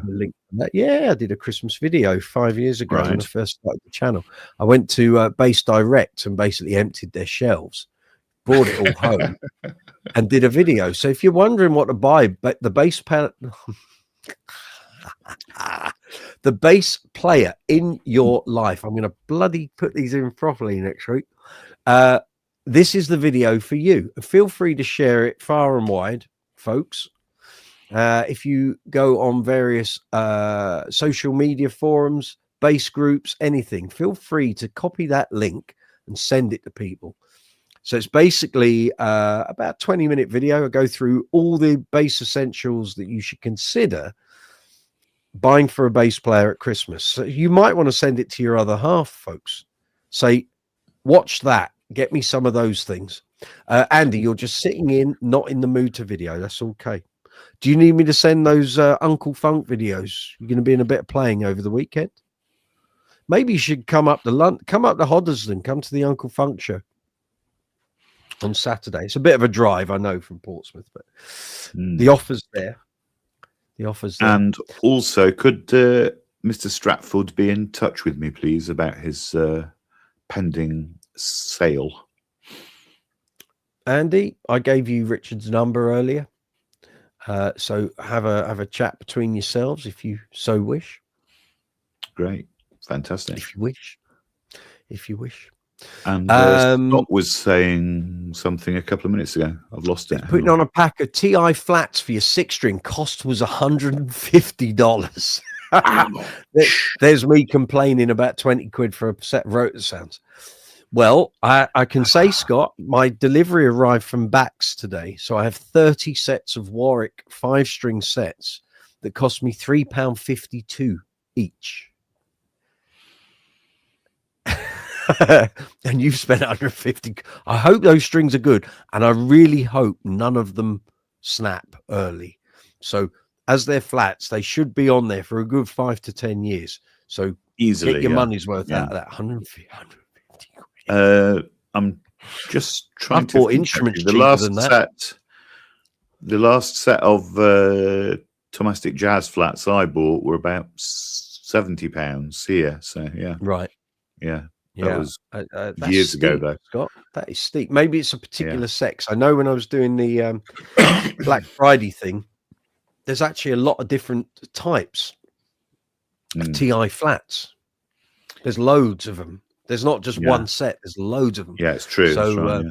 have you got them gold plated, platinum plated, even maybe? Andy, that it's probably because they're actually shipped from yeah, it could be Germany. Yes, aren't you're they? getting the tariffs and here air he travel is. and everything. Yeah, Here he is. You can join for the home stretch, Zuma. Hold on, I'll just get you a little link. You won't get long, but you can have a. You can join in. I'll send you that. There we go. For the home stretch, get him. Yeah, I'll send you those things. I'll try and remember tomorrow, Andy. If I don't, it'll be Friday. But I'll need I'll need an email address from you because I'll need to send them via WeTransfer because they're video and audio together. They're quite big files. So yeah, I can do that. Kev Allen, buying stuff. Well, now I see Shergold and Burns are active again. I'll be looking at them. There you go. There you go. Gaz, take it you bought a spare set. Yeah. 300 notes for 12 strings. Jeepers. Scott, the B is 136, which is crazy. Yeah, I think I saw a B string when I was doing the Black Friday stuff. There was like a 140, a 145. You're gonna need to recut That's the nut. huge. Yeah. It's like a bit of old rope. Here he is. Good looking member of the cast. Hey. Evening, Zuma. Man, if you could get me out of this work thing, I could be here all the time. Mate. No, you got to pay your rent, man. Yeah, You I okay? don't have a benefactor. Yeah, doing great. Yeah, I can't complain at Good. all. Just You missed Chris. We had Chris from the Bass Center. I LA. didn't totally miss him because I was listening while I was doing something at work. But then I had to get into that meeting, so then I missed everything from that point forward. Yeah, I was disappointed I didn't get to Watch talk on to Chris. catch up later. Yeah, I'll watch it. Yeah, I wanted to talk to him though, but oh well.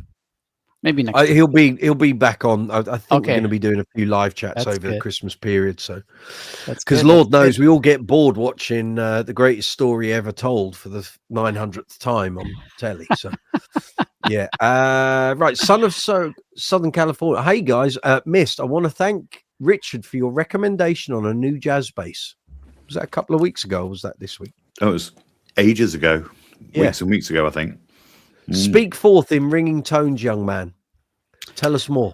Kev Allen, you pay £30 for your 20 hertz EO long scale string. Not that it will ever need replacing. But there you go. Your quid's in there. Gareth Harrison, I remember now. Go on. I remember now. He ended up buying a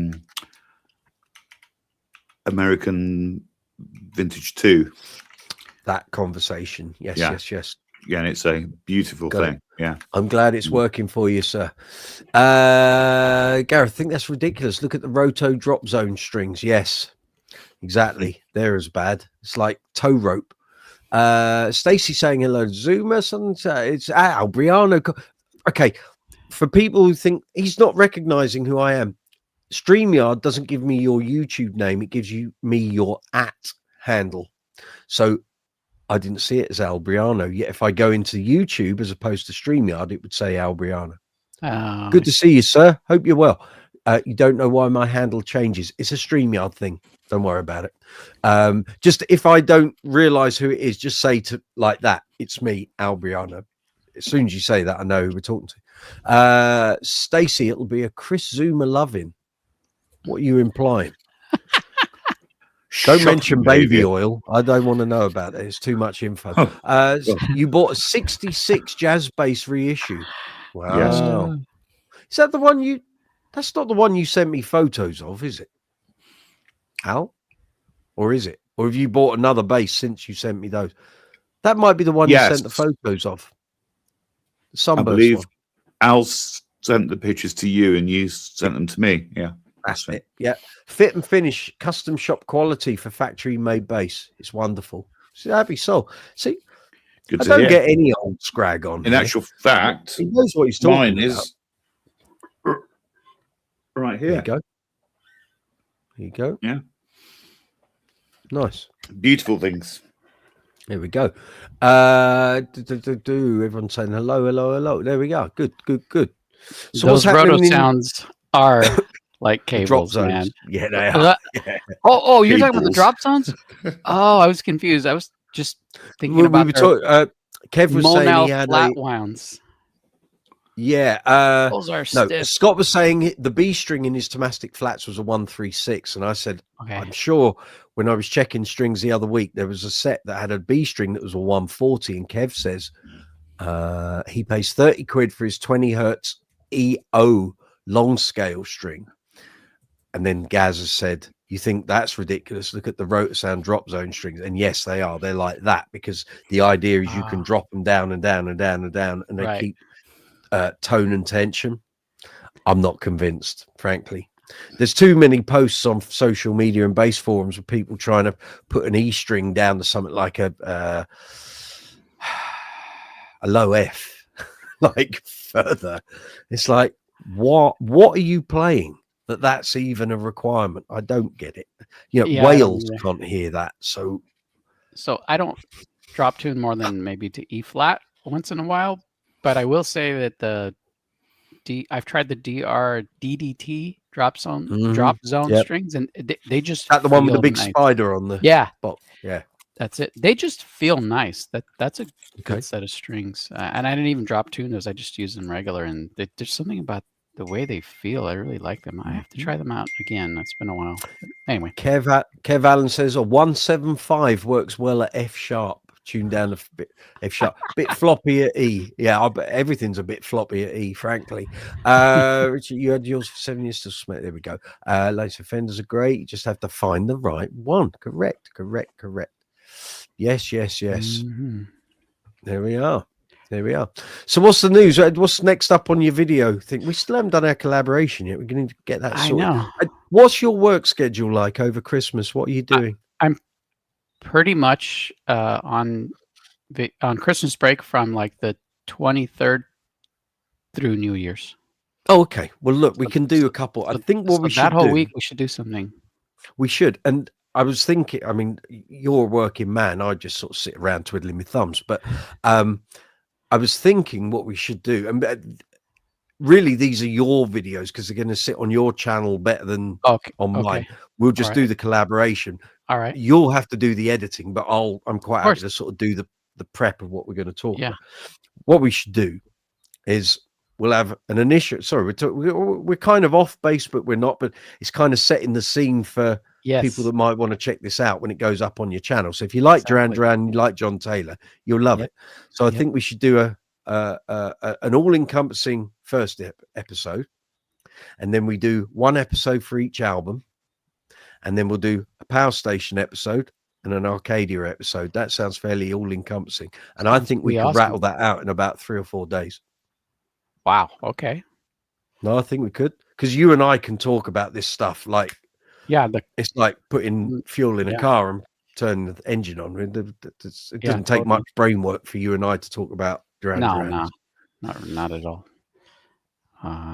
Or even if you didn't want to commit to doing that much that quick, we could do like the first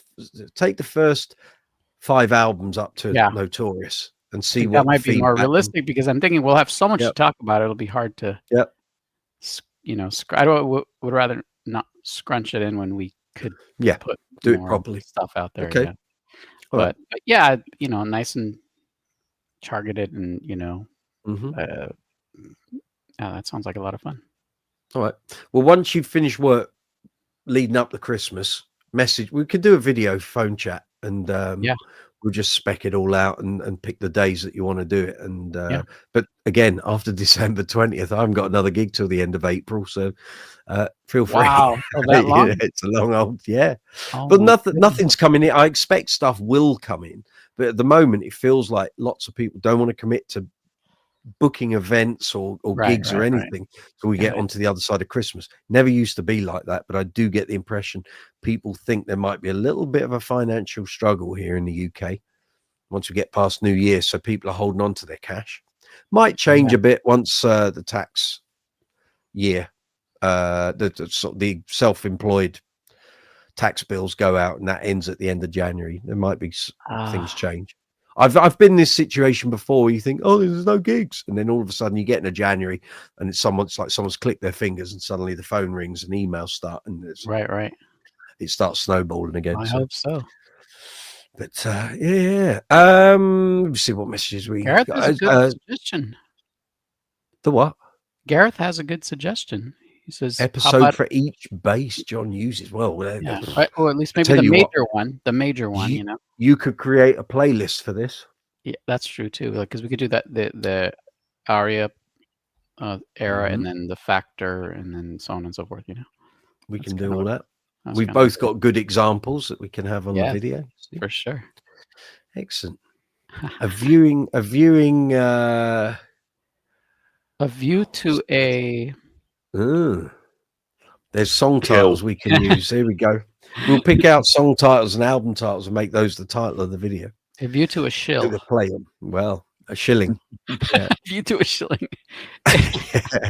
Albriano saying, hello, Zoom. I missed you guys. Didn't log on for work. Great to see you, Brooksy. I'm all right. I'm good. I'm out of the white lycra tonight.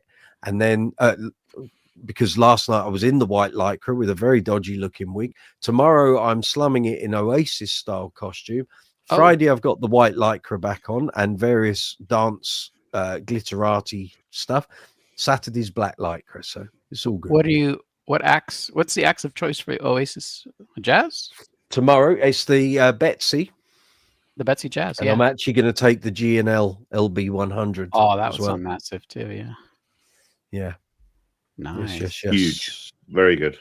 So that's all good. Although bizarrely, normally when I don't take a jazz, the guy in the Oasis band goes, "Why you got the jazz with you?" And the guy who's on drums tonight did a couple of gigs for him on bass a few weeks ago, and he's been using a Stingray. So I'll be having a little conversation with the band leader tomorrow and saying, "What's the big deal with having a jazz?" Yeah, because I think the Precision sounds best out of the lot for that stuff. Yeah, but he was using a Stingray. In fact, I'll ask the drummer, did he say anything about you using a Stingray? We'll see. We'll see what he has to say. If he says, no, he didn't mention it, I'll be like, oh, yeah, okay. And if he does say, oh, yes, he did have a little comment, then it'll be like, okay. Yeah. Andy Stratford, sorry for Rich. Something about the Black Beauty graphite neck. So, I don't know. What we look at? Have I missed a thing? Oh, you've had you. Probably. Message. We're actually chatting. That's all. So. Ah, right. And Andy doesn't realise he's talking on the live chat instead of you. Don't send us your shopping list, Andy. That's shopping list. Oh, man. But yeah. Okay, well there's a little plan. That's good. As I was realising, sort of time's flying by, and we were talking about this about 8 weeks ago, and haven't got any further down the line. So yeah, there's plenty there. There is plenty there. But like I say, you'll be the one editing it all up. But you'll benefit from the collaboration aspect in terms of my subscriber base, you see. So all the fine people here subscribe to Brooksy's Bass Corner will get to see that video. It'll get pushed out to them. And all of Bassdom will benefit. Well, that's what we aim for. That's what we aim for. Give Scott Devine a run for his money, shall we? It's not for the money, that's for sure. A run for the notoriety. Oh, I meant to bring that up. Do you remember that at some point there was supposed to be a John Taylor interview? They put out a short. Yeah, there was one short, and then the interview never came out. Okay, I bet I know what that is. Hold on. I have my suspicions too. I bet that's to do with Dingwall. Nick Wells, Really? who's the marketing bloke over here for Dingwall, also works for Scott Devine. Oh, So he's probably taken a short off of one of the Dingwall interviews and then sort of repurposed it for a Scott video that maybe he hasn't done yet. Or maybe they have done, just not released it. Maybe they're I'll waiting have to for a dig it out. promotion. I'll have to dig it out and send it to you as a short, because I even asked in the comments, hey, when is the long form interview coming out? And I think they answered me, but that time came and went, you know? So, well, because Nick is, like I say, Dingwall marketing guru over here, he will have access to Bernie and John. So right. that's probably what's happened there. I mean, I won't get as good an interview as I did with him, of course. But, come on.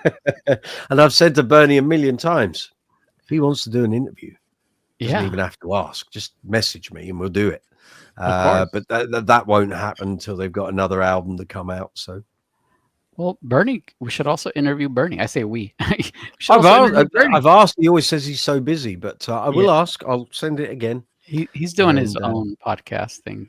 Are you doing that for a while? Yeah. Is breakfast included? Is breakfast included? Something like that. Yeah, you're right. The ephemeral question that we all ask when you get to your hotel: is breakfast included? Never is. It never is. Continental breakfast. Yeah. Very little. In other words, hope you're not hungry. Yeah. Or I hope you don't have a busy day because you'll be flagging by about 10:30. It's the way that works. Exactly. But yeah. Any new purchases? Anything new in the collection? For me, just what I mentioned to you. I think it was via email. I got that computer, but I haven't even unboxed it. I just haven't had time to do that. Mate, so soon I'm gonna have the PC on my desktop that I do all this from. Yeah, I bought that on January 31st, 2016, and I didn't get it out of the box until the end of June 2016. That's how I tend to do things, but I've been trying to want it to be out of that habit. Back then, I was so flat out with magazine work, band work. I was booking bands into venues, and I just, because when I unbox a PC, I total focus, and I've got to get everything off the old machine onto the new one. Lots of work stuff there that I can't afford to lose. And I thought, you've got to wait until you get like a 2 or 3 day gap so you can move everything properly. Yeah. I didn't get that gap until the June. And there was an issue. What's the issue with? I think something to do with the sound. And when I rang Dell up, they went, you do realize you've had that machine like nearly 6 months. I went, yeah. They said, well, your initial warranty on the yes, you know, if you have an issue like you have, you've only got 6 months to ring us up for us to deal with that for free. I was like, I didn't know that. They said, yeah, next time you buy a machine from us, make sure you unbox it as soon as you get it and check everything is correct. They'd left a cable out. There was a cable missing. I think it was a link between the graphics card and the sound card or something. That's maybe, or the monitor. It was something. That's weird. DisplayPort or something like that. It was because I was using the existing speakers and I can see it right in front of me. Soundbar that I've got. Oh, okay. As opposed to buying new speakers or using speakers in the monitor. So I had to find some way of connecting that stuff up so it all sort of communicated properly. Gareth, you read earlier, but not sure how true it is. When the Beatles played Germany, Paul McCartney couldn't afford bass strings, so he used to steal piano strings with clippers and use them on his Hofner. How? I don't know about that. I've not heard that. I've not heard. I've heard something, but it wasn't that. So that sounds very unlikely that he would destroy a piano. But it was a different time then. I guess if they were poor. But he wasn't Paul back then. He was just was. Well, you know, when they were in Germany, they'd had a hit. I guess so. Yeah, I think somebody could have sponsored him rather than poverty will do things to a man. I guess for sure. So because I missed the middle section, I'd like to ask if the question was actually answered. Is it even possible to own too many bass guitars? No, it's not. That's my opinion. I'll stand on my soapbox. What we have discussed is that you can get by with less. Well, that's But for sure. Yeah. I kind of, for me, it depends what level of work you're doing and how much different work you do. You know, I've known bass players that just play in one band and they don't dep, they don't play in anything else, and they only need one bass. And if they bought a second one, it would just be another version of exactly the Just first a bass. backup, a straight backup. But if you're doing varied stuff and you're going to have a reasonably long career, and musical genres are going to come and go and change and what have you, I learned quite early on that if I wanted a depth for bands, because you never know when your regular band might not be busy. Yeah. And again, you got mortgage to pay, you got bills to pay, you've got to earn that money somehow.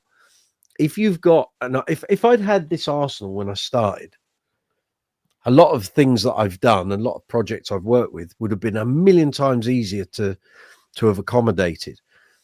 And yet at the time, you've got the instruments you've got. When you can't afford to have this, you make do, but that's not the ideal.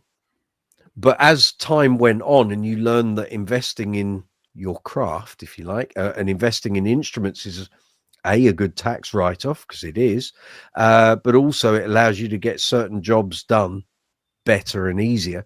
But also sometimes you might get the gig or the dep gig or whatever purely based on the instrument you've got. I've had people book me because they've seen me with an Empathy with LEDs in.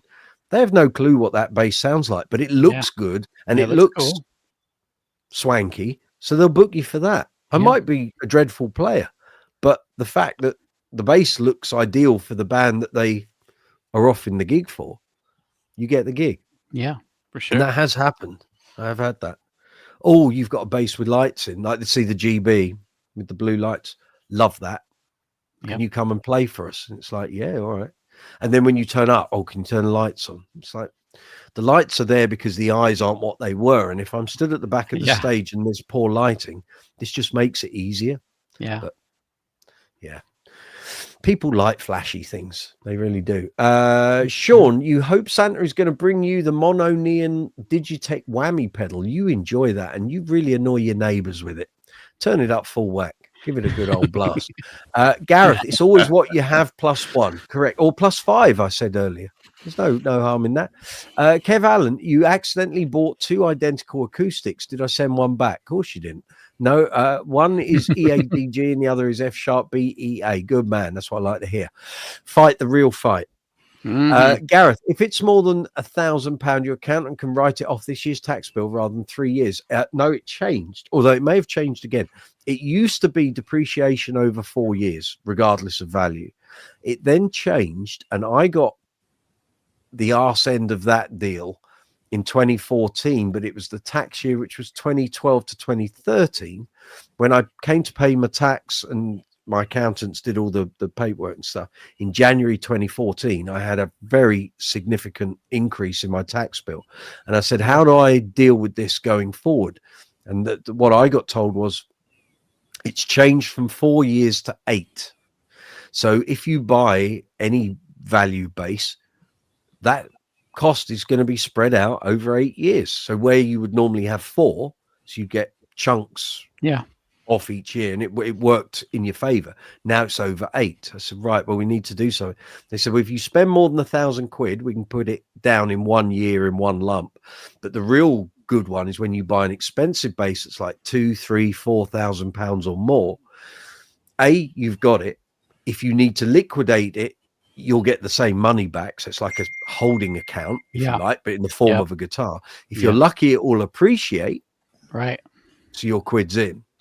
But also that value, so you spend £3,000 on an alembic, which I did, gets taken off that year's accounts. Give me that wall. Well, you know what I did. I bought 2 alembics in 2 consecutive years. Yep. Not through planning. It just happened that they appeared. And it was like, oh, have that and I'll have that. Thank you very much. But yeah, that's correct, guys. Neil Noble, if you play Grateful Dead one night, then Genesis another night, do you need to ideally use a different bass? I'm not familiar with the bass players of Genesis, but I would. Depends if it's a tribute or not. If it's a tribute to Genesis, you're kind of going to want Shergolds. There was Status for a little while, and there was Steinberger, but Mike Rutherford used lots and lots of different instruments. He had alembics for a while. He doesn't know where any of them are, but he did have alembics. Oh man, they did a runner. They disappeared. Grateful Dead.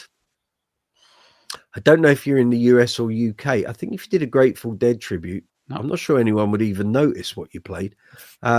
Phil Lesh was quite innovative. Big alembic. Yeah, and one amp per string and stuff like that. I mean, I'm not saying you need to do that, but you would be in trouble if they wanted you to be genuine.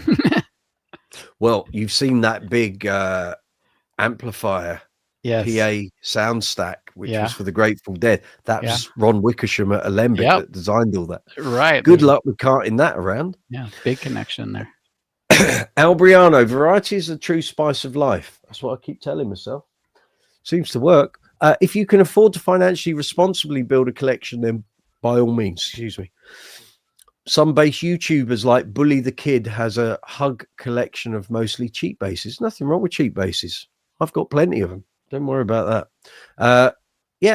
Look, I admire people who can make a huge living just using one bass.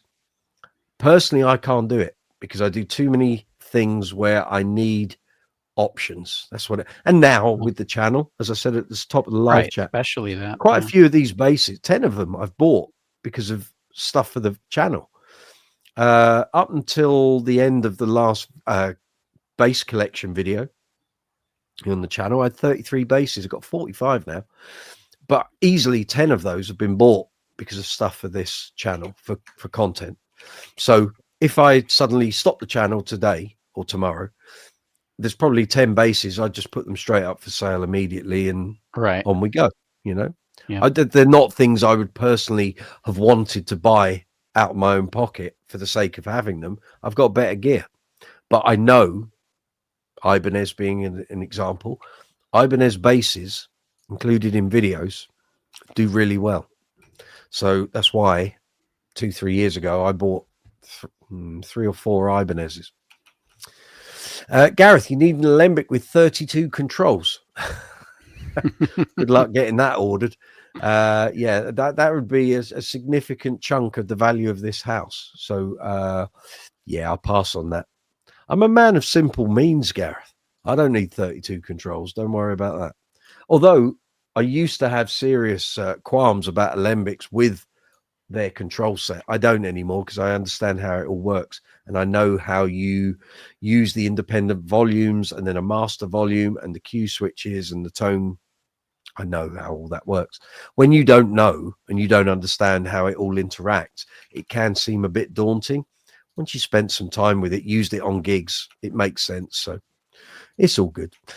Folks, it is 11:30. I need to wrap this up. I've got early start tomorrow and I've got Oasis stuff to do.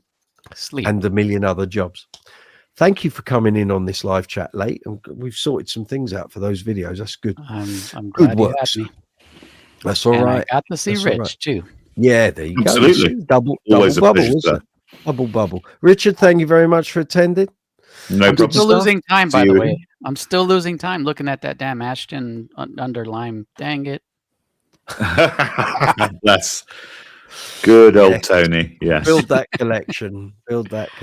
I say. Oh my God. Right, gents, I'm going to say good night to you. I'm going to phase you out on the screen. So you take care of yourselves. Okay. Speak to you soon. You Take too. it easy. Take care, Mike. Boys. Cheers.